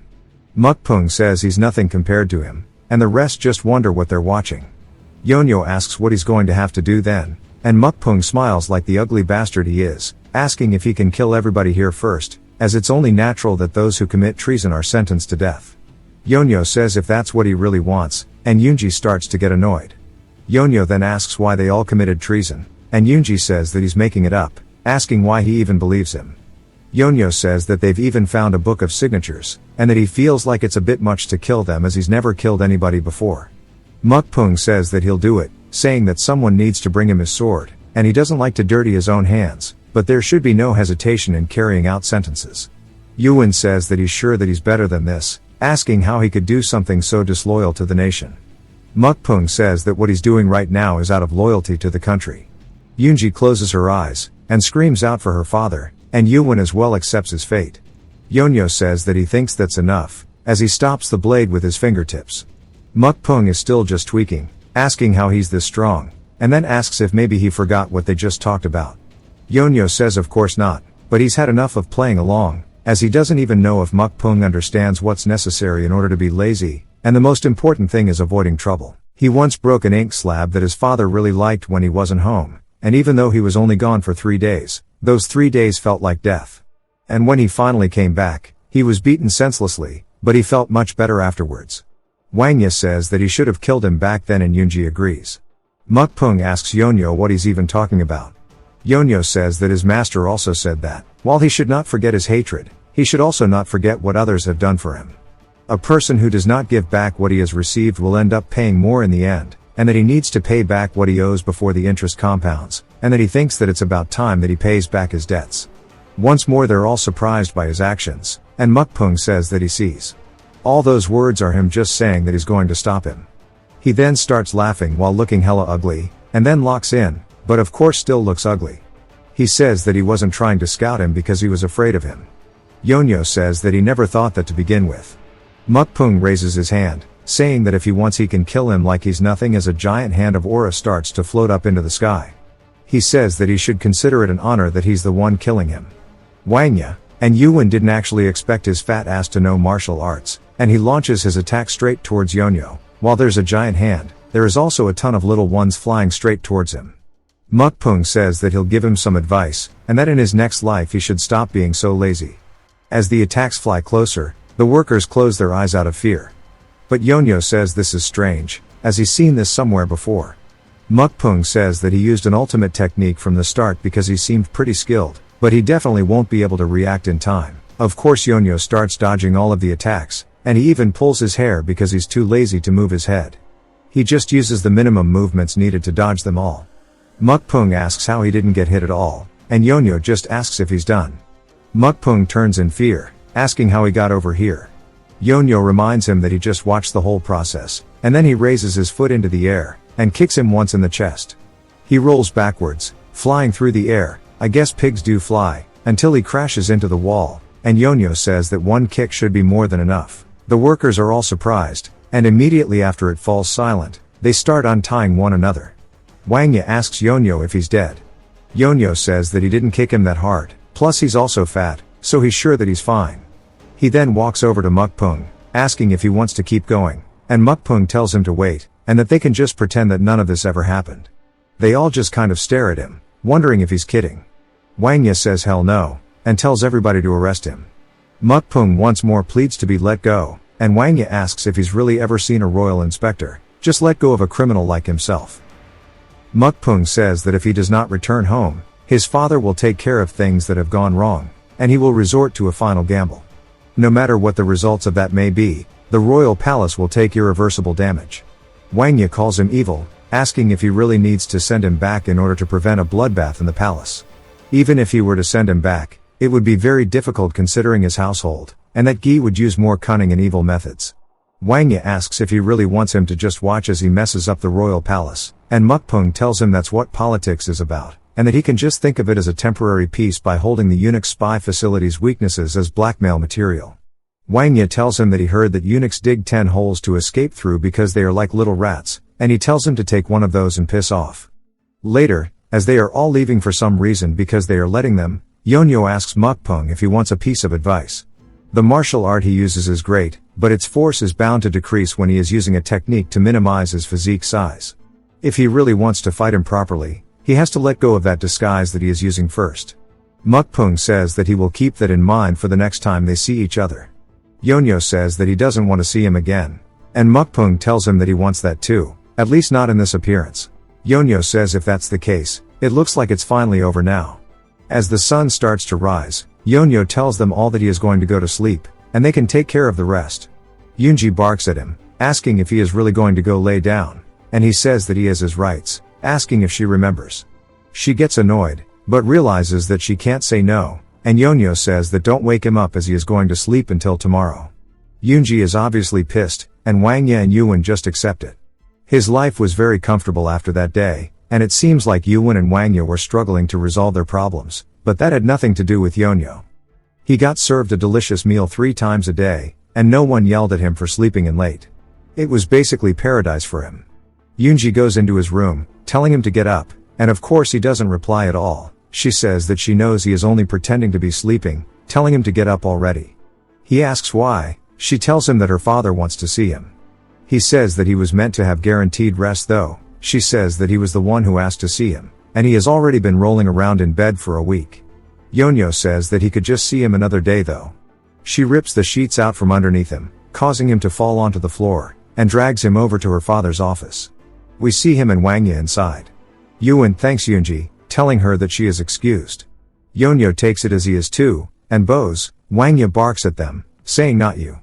Yonyo tells Yunji that she needs to stay behind, and she says that obviously he is talking about him. Wangya starts to get frustrated, and eventually Yonyo takes a seat. Yuan reminds him to stay calm. Wangya pulls something out of his robe, and Yuan tells him to hurry. We see Wangya reluctant, but he does so, handing it to Yonyo. Yonyo quickly takes it, and Wangya even asks if he knows what it is. Yonyo says that he doesn't, so Wangya asks why he took it without saying anything. Yonyo says that he could tell it looked expensive, and his master said to always take something valuable. Wangya tries to tell him what it is, and Yonyo says that there's no take-backs, and he can't be petty about it, and surely he's not going to act like a kid and ask for it back, when he already gave it to him. Wangya tries to explain it, but Yonyo says that he already has it, so it's his now. Wangya barks at him, saying to let him speak. Explaining that it is a sword, but also the royal inspector's divine relic. It's an item that will let him get treated like he had his status wherever he went. Yonyo takes a second look down at the blade, and Wangya asks if there's a problem. Yonyo asks if that's all, saying that he thought maybe it would be something more practical, like he could use it to buy food or a house, asking if there's any more. Wangya asks what he means, and Yonyo tells him to stop acting dumb. He can't just act like what he did is worth only this much, and that the world works on give and take, and in today's world, something more modern would be better, and of course, he knows what he wants. Wangya starts to get frustrated, asking if he really wants money over the divine relic. Yonyo says yes, but he can't be that direct, as he did learn manners. Wangya then throws an ink block at him, and Yonyo asks if he's giving it to him too, as it looks expensive. Yuan tries to explain that's his, but Wangya sighs, saying that this is the royal inspector's gift, and he will be treated well if he has that with him. It means that he is giving him a title befitting a royal inspector. Yonyo asks if that means that he has to do more work. Yuan says that he would be holding an official position. Yonyo asks exactly what that means, and if he will have to do work or not. Yuan tells him to just take his words at face value, and Yonyo agrees, saying that it's only because he's older than him. Yuan tells him that the royal inspectors have been dispatching secret inspectors all around Zhongyuan, and the position has been empty for a while, but it would be nice if he could be the one to take it. Once more, Yonyo asks if this is everything that he's been given, and Yuan tries to steal his ink block back. Wangya says that he will give it more, and he'll sell his house if he has to. Yonyo says that it's good, as it would have been annoying if he didn't offer at least this much, but if he didn't try giving him money, he'd figure out his own ways, and they both realize he was going to sell the sword that he was just given. Wangya asks what household he's from and who his master is, but Yonyo tells him he can't say him, and Yuan stealthily puts the ink block back into his robe. Wangya wonders if it's because he doesn't trust him, and Yonyo nods his head, saying yes. Wangya says that he knows who he is, yet he refuses to trust him, asking if he's going to continue hiding his identity. Yonyo says that it's not a matter of identity, though, it's just that he cannot trust someone who hides their martial arts, and is so obviously acting, and that he knows that he would only need a handful of seconds to take down Mukpung, and that he really doesn't like the fact that he was hiding his martial arts, but more importantly, he doesn't want to be used as a piece in someone else's Go game.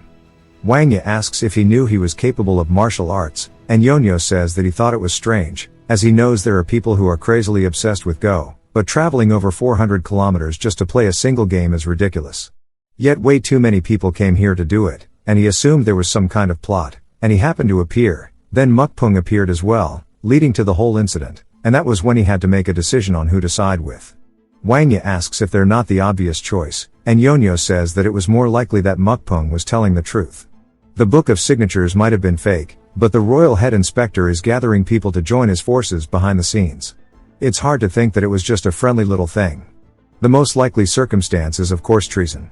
Wangya asks why he helped them anyways, and Yonyo says that Yunji called for him, and he was really just going to run away if he didn't get caught, but she really didn't seem to know anything, so he couldn't just leave. As master said that meaning, and worldly matters are important, but that it's all for naught if you cannot see a person. Wangya asks if that's why he acted the way he did, was to gauge his reaction during all of that.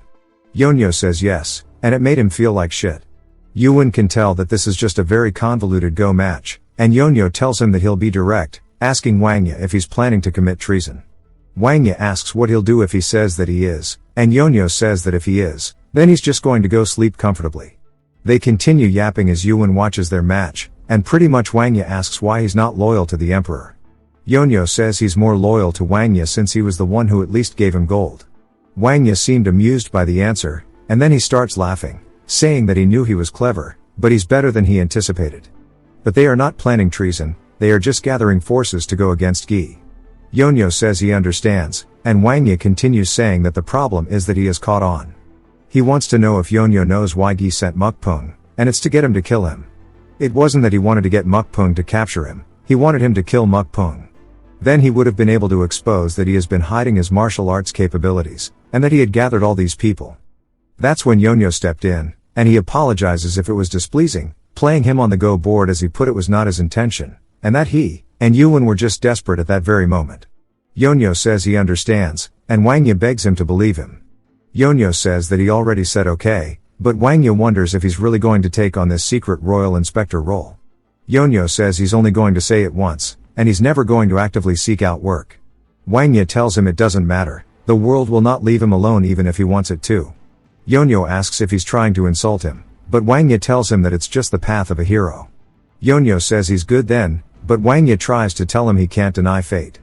Yonyo says if that's the case, he's just going to dip, and Wangya tells him that today he is leaving. Yonyo says that he hopes they never see each other again, but Wangya thinks that they will. Yonyo calls him a freak, and as he leaves, Yuan asks Wangya what he thinks. Wangya says that he's more than he expected, and he expected his martial arts to be good, but not the point he'd be good enough to catch on that he knew martial arts. He thought he had picked up a dragon, but he's basically a monster, and if they're not careful, he might end up devouring them instead. Yuan says that the risk is worth it though. Wangya says if martial prowess was all there was, then he'd agree, however he's smart too. He knew everything that was going on, but did not make a move until the end, and he's not just strong, he wonders who raised that monster, and they should investigate all there is about him. Wangya says that they might not be able to find his dead master, but they could definitely find out which family he comes from, asking Yuan if he understands. He says yes, and then that night, we see Yonyo staring up at the moon, and we hear Yuan asking him if he's going to leave. Yonyo looks down, seeing him standing below him. Yonyo says that he's not going to leave without a proper goodbye, especially when he let him stay here, and feed him.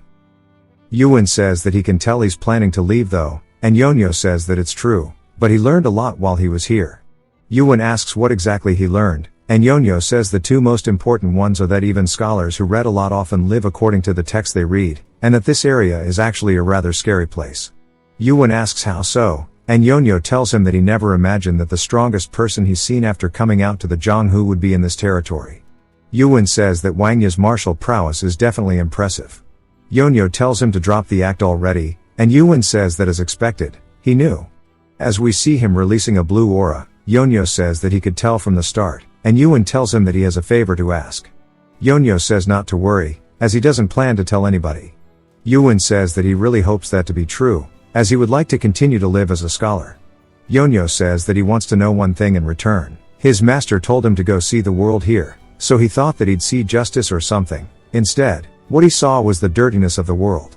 Yuan tells him that everybody learns, and holds an ideal in their hearts, but the ideal that each person has varies. When those ideals clash, people learn that you must first surpass reality in order to bring your own ideal to life.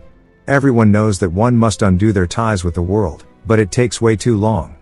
There is no guarantee that the detangling will work even if he puts time into it. Those who do not have the patience end up looking for ways to just cut the knot out, and that is what leads to arrogant people with dirty consciences. They all end up throwing away their own lives, or send their own adoptive sons to their deaths. Yonyo asks if the entire world is like this, and Yuan says the palace is actually worse in some ways, but he doesn't assume it's very different in other places either. Yonyo says he still doesn't understand what his master wanted him to see, and he doesn't know what he's supposed to feel either. The world is way too fast for someone as lazy as him to see, and figure things out. Yuan says that's a good thing though. Yonyo asks how, so Yuan explains that if the world is fast, he just needs to chase it slowly, and those who are fast will see, and learn a lot, but perhaps those who are lazy will see the details better. He wants to know what the point is, and knowing what he is supposed to see, and feel ahead of time. He needs to walk at his own pace, and see the world with his own eyes, then the world will tell him the path he should walk. Yonyo seems genuinely surprised by this, and starts to get some kind of enlightenment, as he instantly starts to meditate, saying that he needs to feel himself as he is. We see his aura starting to float up towards the moon, and Yuan watches with a smile on his face before he jumps up to the roof with him. Yonyo then opens his eyes, and nods his head, and Yuan asks if he learned something, and Yonyo says to be honest he doesn't know. Yuan laughs, saying that's fine as long as he gets it with his mind. He then dips, saying that he hopes he will find his answer one day. Yonyo still just stands there, but seems pretty happy, and then he lays right back down, seeing that he feels something in his core, and he wonders if that orb his master gave him ended up doing something. He looks up at the moon, and imagines his master asking if he understands it now.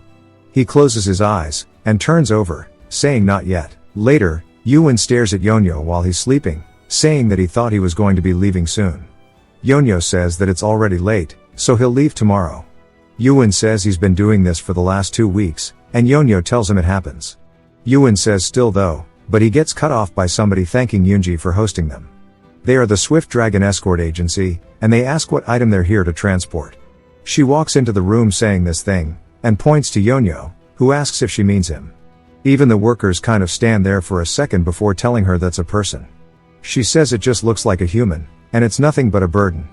They say that they do escort people, but they have a different carriage for them, and they are only prepared to transport goods right now. She tells them not to worry about that, as they transport animals like cows and chickens, while he looks human, but he's basically an animal. They can just throw him in a carriage, and give him 3 meals a day, he won't complain. She'll pay them like they are escorting a person though. Rather, she'll pay double that, so just take him away. They try to tell her that even so, rules are rules, and she eventually says triple, and of course they don't budge, but when she quadruples it, they instantly shake hands, and start to escort Yonyo out. He says that she's sending him away like he's some kind of trash, and she says that he sure is quick to catch on. Yuan asks what's going on, and she says that it's about time they get rid of this parasite.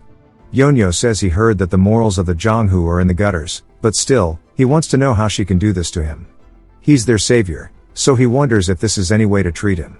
Yuan agrees, saying that they're indebted to him, so in return they should let him do as he pleases, but she says that if they do that, he'll probably stay here until next year. He realizes that she's right, and she says that she's basically helping him. Yonyo asks how this is helping, and she says that he already said that he was headed to Hubei, and he can go with the escort agency since they're also headed there. It's also a free carriage ride instead of walking all the way to Hubei. The escort agency also gets money, and they get rid of him. It's a win for everyone. Yonyo says that she's actually very convincing. She tells him to go with them. He says that his mother told him not to follow strangers, and she says it's fine if they're trustworthy people that she's checked into already. We see him in the back of their carriage, saying that he's going to get going then, and he didn't expect to leave so suddenly. Yunji and Yuan tell him to take care, and Yonyo says that Yunji seems really happy. She asks if it's that obvious, and he kind of just groans at her. He then tells the escort agency that he's ready, and lays down on top of some boxes. As they start to ride away, Yunji yells at him, and he looks over wondering what she wants, and all she says is to take care. He asks why she's saying that after kicking him out. She tells him to stop being so lazy. He says whatever, and waves by as they ride off. Yuan then tells her to head back inside, and as they do, she takes one look back, and smiles, and gives him one final goodbye. The escort people eventually regroup with their leader, who is named Bai Hang, and he asks if this is really the item that they're transporting. The other men say yes, and he asks if this is a joke. Because if they are escorting a person, they should prepare more. They tell him they wanted to turn down the request, but it was not one that they could have refused. Bai Hang then asks how long he's been like this, and they say ever since they left. Bai Hang just finds it impressive that he's sleeping so soundly, saying that he surely would be sore. One of the workers says that the institute said that if they just feed him like he's a chicken or cow, he will not cause trouble. Bai Hang though says he doesn't understand it, and calls out for Yonyo. Of course there's no reply, so he starts banging on the crates, and Yonyo asks him what he wants. Bai Hang introduces himself, saying that he's in charge of this mission. Yonyo says okay. The dude says that this trip is for transporting goods, and not people, so if he comes with, it will be uncomfortable, asking if he's really okay with it. Yonyo tells him that he's here as a good, and not a person. Once more Bai Hang says it will be uncomfortable, and Yonyo says that's fine. All he has to do is sit still, and they will take him to his destination. Bai Hang says that he sure is an optimistic dude, but that they'll head out now. Yonyo says okay. Then 5 days after they left, we see him stretching, saying that he's actually getting tired of this. If he's awake, he falls asleep, and if he's sleeping, His master appears in his dreams, and harasses him. It's because of the dream training mythic arts, and he asks how long it's going to be like this. Hoping it won't be for his entire life. He then lays back down, but Bai Hang tells the group to wait. There's some rustling in the bushes ahead of them, and Bai Hang asks who's there, saying that he requests to meet them. Yonyo wonders if it's bandits, and Bai Hang says that nobody's coming out, which means it's not a good sign. If they're stalling, it either means they're amateur bandits, or dangerous people are going after their carriage. It would be nice if it were the former, but he can't get a proper read on the presence in the bushes. He once more repeats himself, telling them to please come out, otherwise he will take it as a sign that they have every intention of fighting them. The bushes are silent before they start rustling more, and a man steps out of them. Bai Hang just seems a little confused. The guy stabs his sword into the ground, and introduces himself as Paing Dojuk of the Hubei Paing clan. Bai Hang introduces himself, asking what brings him here. He says he is being chased by enemies that he cannot lose, and that he is requesting help, and it might become a threat to the Zhonghu. Back to the mad dog explaining to the historian, he says that is how he met the guy who slammed the door in her face, and she instantly recalls Dojuk, and at that moment, Dojuk as well did not fully understand just how unlucky that meeting was with Yonyo, as it would push him into a whole river of misfortunes. Bai Hang says that the Paing clan thinks more of their muscles than their brains, but they are second to none when it comes to chivalry, and it must be something really serious then. He asks what they are supposed to do, and Dojuk says that there are people after him, and if they are willing to help him get out of this mountain, he will make sure to repay them for it. Bai Hang says they will help him, telling him to hide with everything else. Dojuk says okay, and as he starts to board the carriage, he sees Yonyo mugging him. Bai Hang then opens one of the barrels, telling him to hop in here, and not to make a sound. Dojuk says okay, and Yonyo says that he sure is noisy, but it's not like it's a bad thing. Dojuk then apologizes for putting them all at risk, saying if things go well, he will make sure to repay everyone here. Yonyo asks what the point of that is if he's dead. Before Dojuk can answer, Yonyo says that surely he has a conscience, as he's putting all these people in danger, and if he even had an inkling of one, he should have pretended not to see them. He then says he's tired of talking, so he's just going to sleep, and he tells him not to talk to him either. As they're riding away, Bai Hang looks anxious, saying that they're almost out of the mountain, and they haven't run into anyone looking for Dojuk yet, and he hopes that they're in the forest. But then, someone stands in front of the carriage, telling them to stop. It's such a shock that it causes Yonyo to bounce up, as they're now surrounded by men on all sides. Based on their uniform, Bai Hang can tell they are part of the Green Forest. He introduces himself as Bai Hang, and he offers them his greetings. One of the men asks if he did not see a young man in red clothing. Bai Hang says they haven't. The dude asks if he's sure, because if he's lying, he will not make it out of this mountain alive. Bai Hang says that he doesn't know what he's talking about, but why would he lie? The Swift Dragon Escort Agency has maintained good relations with the Green Forest for a long time. They would not have any reason to hide someone they don't even know, and make enemies out of the Green Forest. They then ask who Yonyo is, and he says that he's an item to be transported. They all stare at him confused, asking what he just said. Bai Hang says that he's both sick in the head and body, so they're taking him to a physician, and he doesn't need to mind him. The dude asks if he really doesn't want to make an enemy out of the Green Forest. Bai Hang says that he doesn't want to do anything so stupid. The dude agrees, but says that's exactly the problem. He asked if he has seen a man in red clothing. Yonyo says he's not wearing red though, and Bai Hang points it out too. The man puts his blade to Bai Hang's throat, asking if he's kidding him. Bai Hang starts to wonder if maybe he knows that they're hiding Dojuk, and the dude says that they'll do it like this. They'll kill one person, and if he still says that he hasn't seen the man in red clothing, they'll kill another, and if they kill all of them one by one, then they'll see if they're really innocent. He guarantees that someone will say that they saw the man before all of them are dead. He asks who wants to go first, and he walks towards one of the men who starts to get scared, and asks if he saw a man in red clothing. He freezes up, and the dude says his life depends on the answer, and he says that he hasn't seen anything. The man then says that he'll die, but Bai Hang charges in, pushing him away, and Yonyo tells them to look over here. Bai Hang wonders what he's doing, and the men from the Green Forest turn as well, and they wonder what he wants. At least the fighting stopped now, but now they're all focused on Yonyo, and the Green Forest man asks what he just said. Yonyo taps the barrel, saying that he's in here, and it's the Paing guy they're looking for. They're just confused on why he's outing him, and Yonyo tells him to come out since he's been outed. Bai Hang asks what he's doing, and Yonyo says it's fine. There's nothing more stupid than throwing your life away for someone else, and he asks Dojuk if he's really going to come out only after everyone is dead. Dojuk then lifts the top of the barrel and sighs as he hops out of it. The Green Forest guy says that he would have had a slightly higher chance if he had run away, calling him a fool. Dojuk says that if he did, they'd kill everyone here. He asks why he's only now pretending to be a hero. Dojuk says that he may not be a hero, but he's not so villainous to let innocent people die in his stead. He thanks Bahang for trying to help him, and he says that this is a problem he must resolve, and since he is their target, if he just leaves, it shouldn't be a problem for him.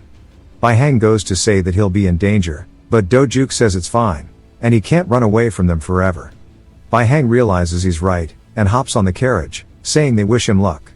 But Yonyo says to wait, as they can't just leave. Bahang asks what he's talking about, and Yonyo says that they have to pass through the guys. The other worker asks why it matters, and Yonyo says it's obvious that they're going to attack them, and then they're all going to die. Bahang asks why they would attack them to begin with, and Yonyo asks if he's that stupid, saying that the Green Forest may be great, but he's sure they don't want to get into a conflict with the Paing clan. So what if they get out of here alive, and say that someone from the Paing clan was killed by the Green Forest? What does he think will happen? The Paing clan's people will look all over the mountain. The Green Forest people actually look surprised for some reason, and say that he's right. They didn't think that far ahead, but it makes sense. Yonyo is confused why they didn't think about this, and Bahang calls him crazy. Dojuk says that he started this mess, so he'll resolve it, and he'll fend them off so they can just run away. Yonyo says he sure is funny, and he started all this by hiding himself, and now he's going to try to play hero. He can't believe he's trying to act like the pinnacle of justice. He doesn't even know how much time he can stall when he was on the run from them because he couldn't handle them in the first place. He's bringing them down like some river ghost, but usually river ghosts only bring one person down, so he doesn't know what to call him. Besides, even if they do run, they already know that this is the Swift Dragon Escort Agency, and he bets that the agency will be screwed over before the Paing clan even gets the news of what happened. Bahang asks what they should do, and Yonyo says they need to fight, because if they run, it'll just be them fighting, and if they fight now, they'll at least have Dojuk to help them. Bahang asks if they really won't let them go, and they say that they won't.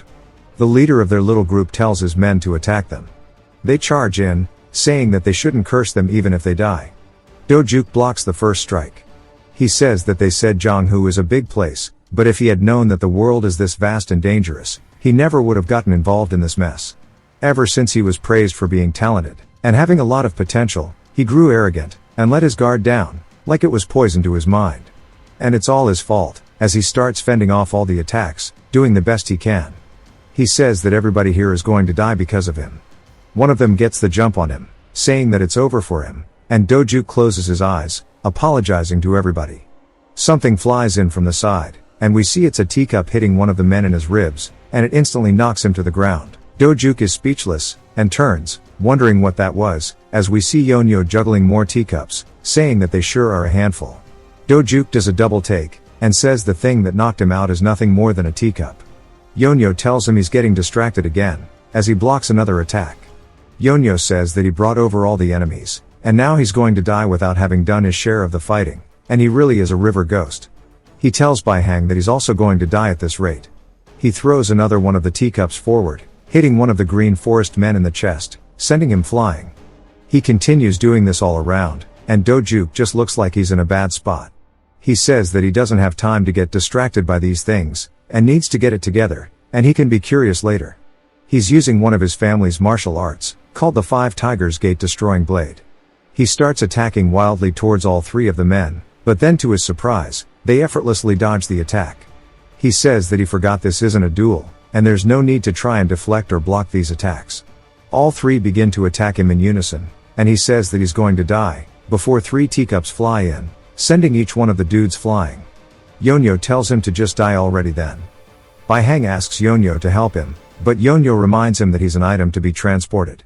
Dojuk just wonders what is going on, and Bahang says that this is not the time to be thinking about that, but he does agree. Dojuk wonders why he's agreeing, and Yonyo says that some mean girl told him that if something were to happen, he should stay up here instead of causing more trouble. She said that otherwise, he'd be doing their institute harm, and that she'd chase him till the ends of the earth to harass him. Bahang says that he'll take responsibility, and just begs him for his help.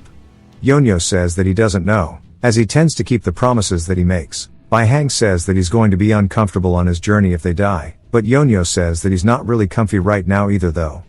Bahang says that he's sure it's very uncomfortable, and if things go well, they can rest for 2 days at and in the next time they cross a town. Yonyo asks if 2 days is all they've got, and Bahang leverages that he can eat all he wants to. Yonyo asks if he's serious. Bahang says yes, and then calls him a donkey. Dojuk and some of the Green Forest dudes just wonder what the hell they're listening to. Yonyo picks up one of the crates, asking if he promises. He says yes, and inside of the crate is just more teacups. He then throws 5 of them in an instant, taking out all of the dudes in front of Dojuk before Dojuk can even realize what's going on. All of the men are now unconscious, or at least incapacitated. The leader of the little group realizes that Yonyo is a martial master, and Yonyo hops off the carriage. He calls out to Dojuk, and Dojuk turns back to look at him, and Yonyo says that he brought them all here, so he should be trying his best to help if he has any sense of guilt. Not only did he almost get everybody else killed, he's not even doing his share of the fighting. He'd get it if he was trying his best, but he got distracted and almost got killed multiple times, and he wants to know what his deal is. If he has a head, then he has to think. He tells him to look. Since he has a blade, he just needs to focus on attacking. While a blade is strong and heavy, it's slow, so how is he going to fight multiple people with a slow sword, saying it's nothing but a suicide mission? Dojuk says that wasn't his intention, and Yonyo tells him to wait for his turn, or just go for one guy at a time. Same with the move from earlier, why would he waste his time to use an attack that's so easily dodgeable? He takes his blade from him, saying that he'll show him how it's done, and Dojuk says that he took it before he could even react. Yonyo starts swinging, doing the same technique Dojuk did earlier, but his marks are much more destructive than the one that Dojuk did. Dojuk just wonders how he knows his family's technique, or if he just copied it from seeing it once. Yonyo tells him that if he's going to fight multiple people, he should at least try to swing it faster. There are times when he should sacrifice strength for greater speed, just as there are times when he should be slower, but have more strength. He keeps attacking all around the Green Forest guy, and he's low-key dropping a log into his pants, and Yonyo asks why it's so hard for him to understand. Dojuk apologizes, but really doesn't know why he's apologizing in the first place. Yonyo hands him the blade back, telling him to do better, as the Green Forest dude is just shaking. Dojuk then stands before him, saying that he needs to focus on speed and precision, and after he readies himself, he opens his eyes only to see the dude running away, saying they'll come back for him later. He's confused, and Yonyo just sighs, saying this is frustrating. Sometime later, he thanks Bahang for everything, and Bahang says there's no need to thank him, as they're getting paid after all. Yonyo says that it was easy going, thanks to him though. Bahang thanks him as well, as they'll never forget him saving their lives. Yonyo asks if verbal gratitude is all he's going to get, and Bahang stares at him, wondering if he's serious. Yonyo says he's just kidding, and he'll take whatever from the Pyong clan instead. Bahang asks why he was so cold to him, and there was no need to chase him off like he was really a ghost. Yonyo says he's misunderstanding something. He would have died if he wasn't there, and that's the same with the others, all because of that one guy. Bahang says that's true, but it looked like he had his reasons, and it seems like he was doing something good. Yonyo asks if something good is all it takes, and Bahang says it is.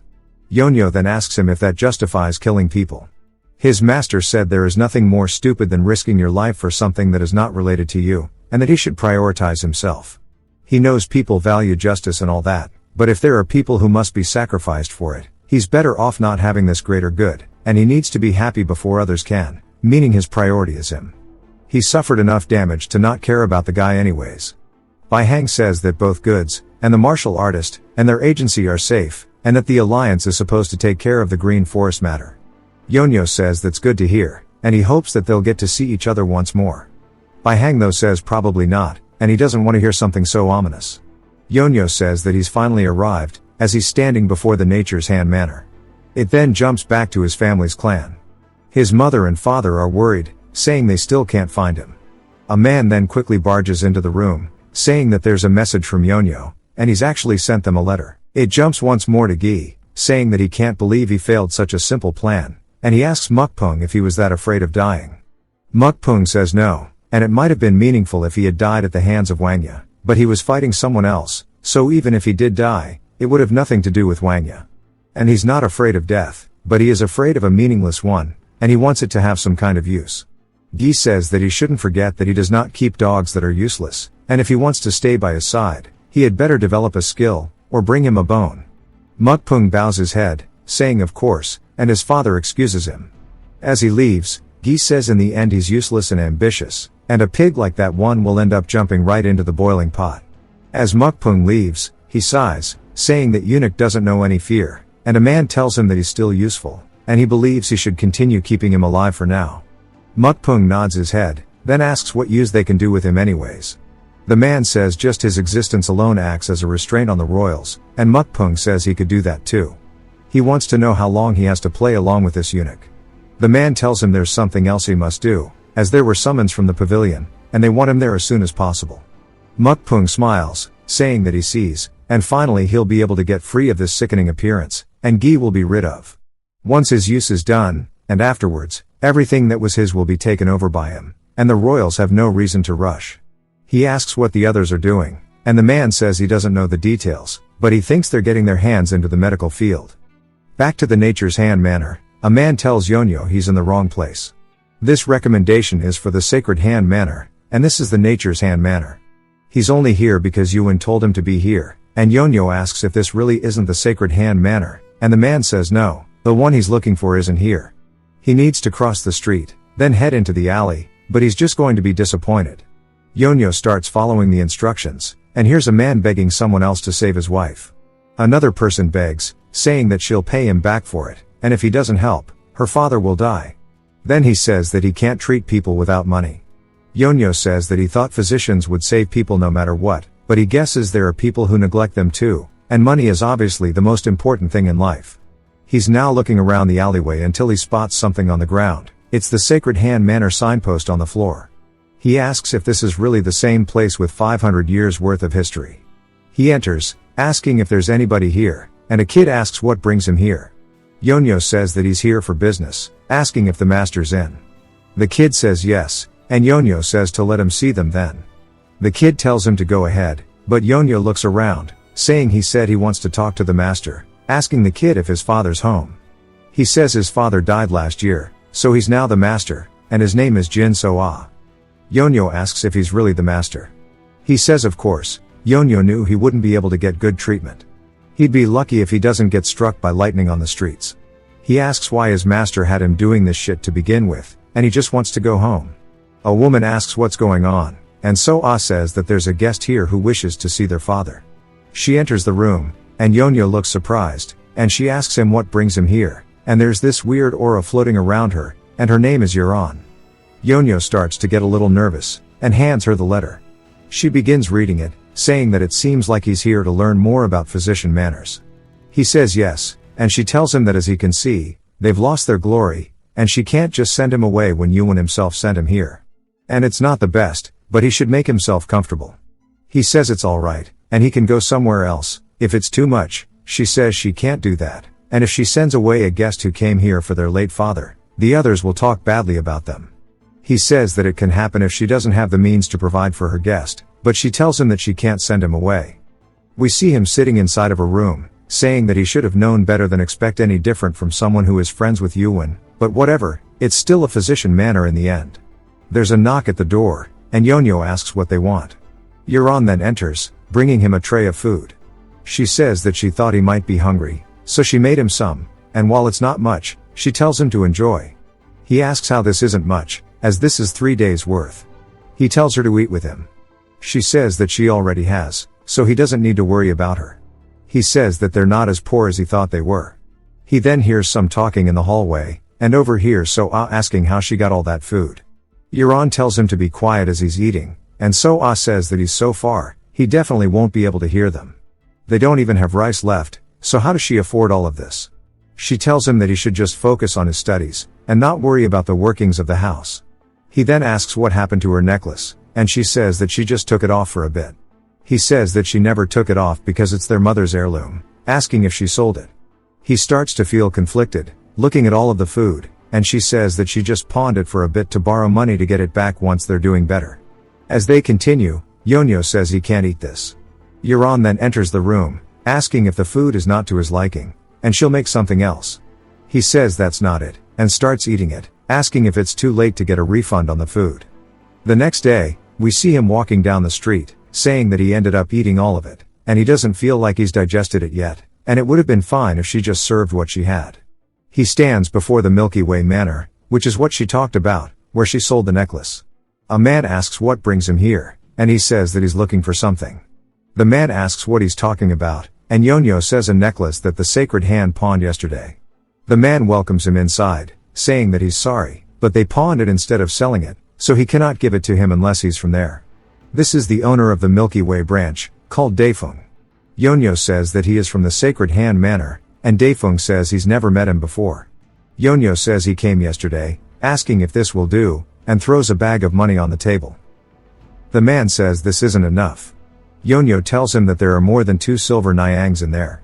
The dude says that he only took 1 for the necklace, and Yonyo asks why that matters then if there's more there. He says they ask for 3 times what they gave when you want an item back, and a 6th time the price when you're back after more than 3 months. Yonyo says that's a very high interest loan. Daefeng says rules are rules, and he can't just sell it. He can just sell it if he doesn't want it, of course.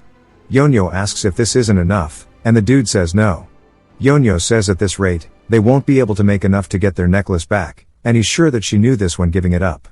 Yonyo then asks if he can sell items too, and the man says of course, if he pays 3 times the price within a month, he can get it back. Yonyo says that this can make up for the missing amount of gold. And it should be expensive since it's gold. It's the thing that Wang Yi gave him, and the guy opens it, saying it's definitely gold, and he can get 1 golden yang for this, but when he comes back, it'll be 3. He then opens it, and realizes that it's the Royal Inspector's blade, and starts tweaking. Yonyo asks if 3 gold is all it'll cost, and the guy just says that he's fucked. If you've watched till the end, comment, juice, to let me know. Subscribe for more videos like this, leave a like or a comment to help the channel out. Thanks for watching.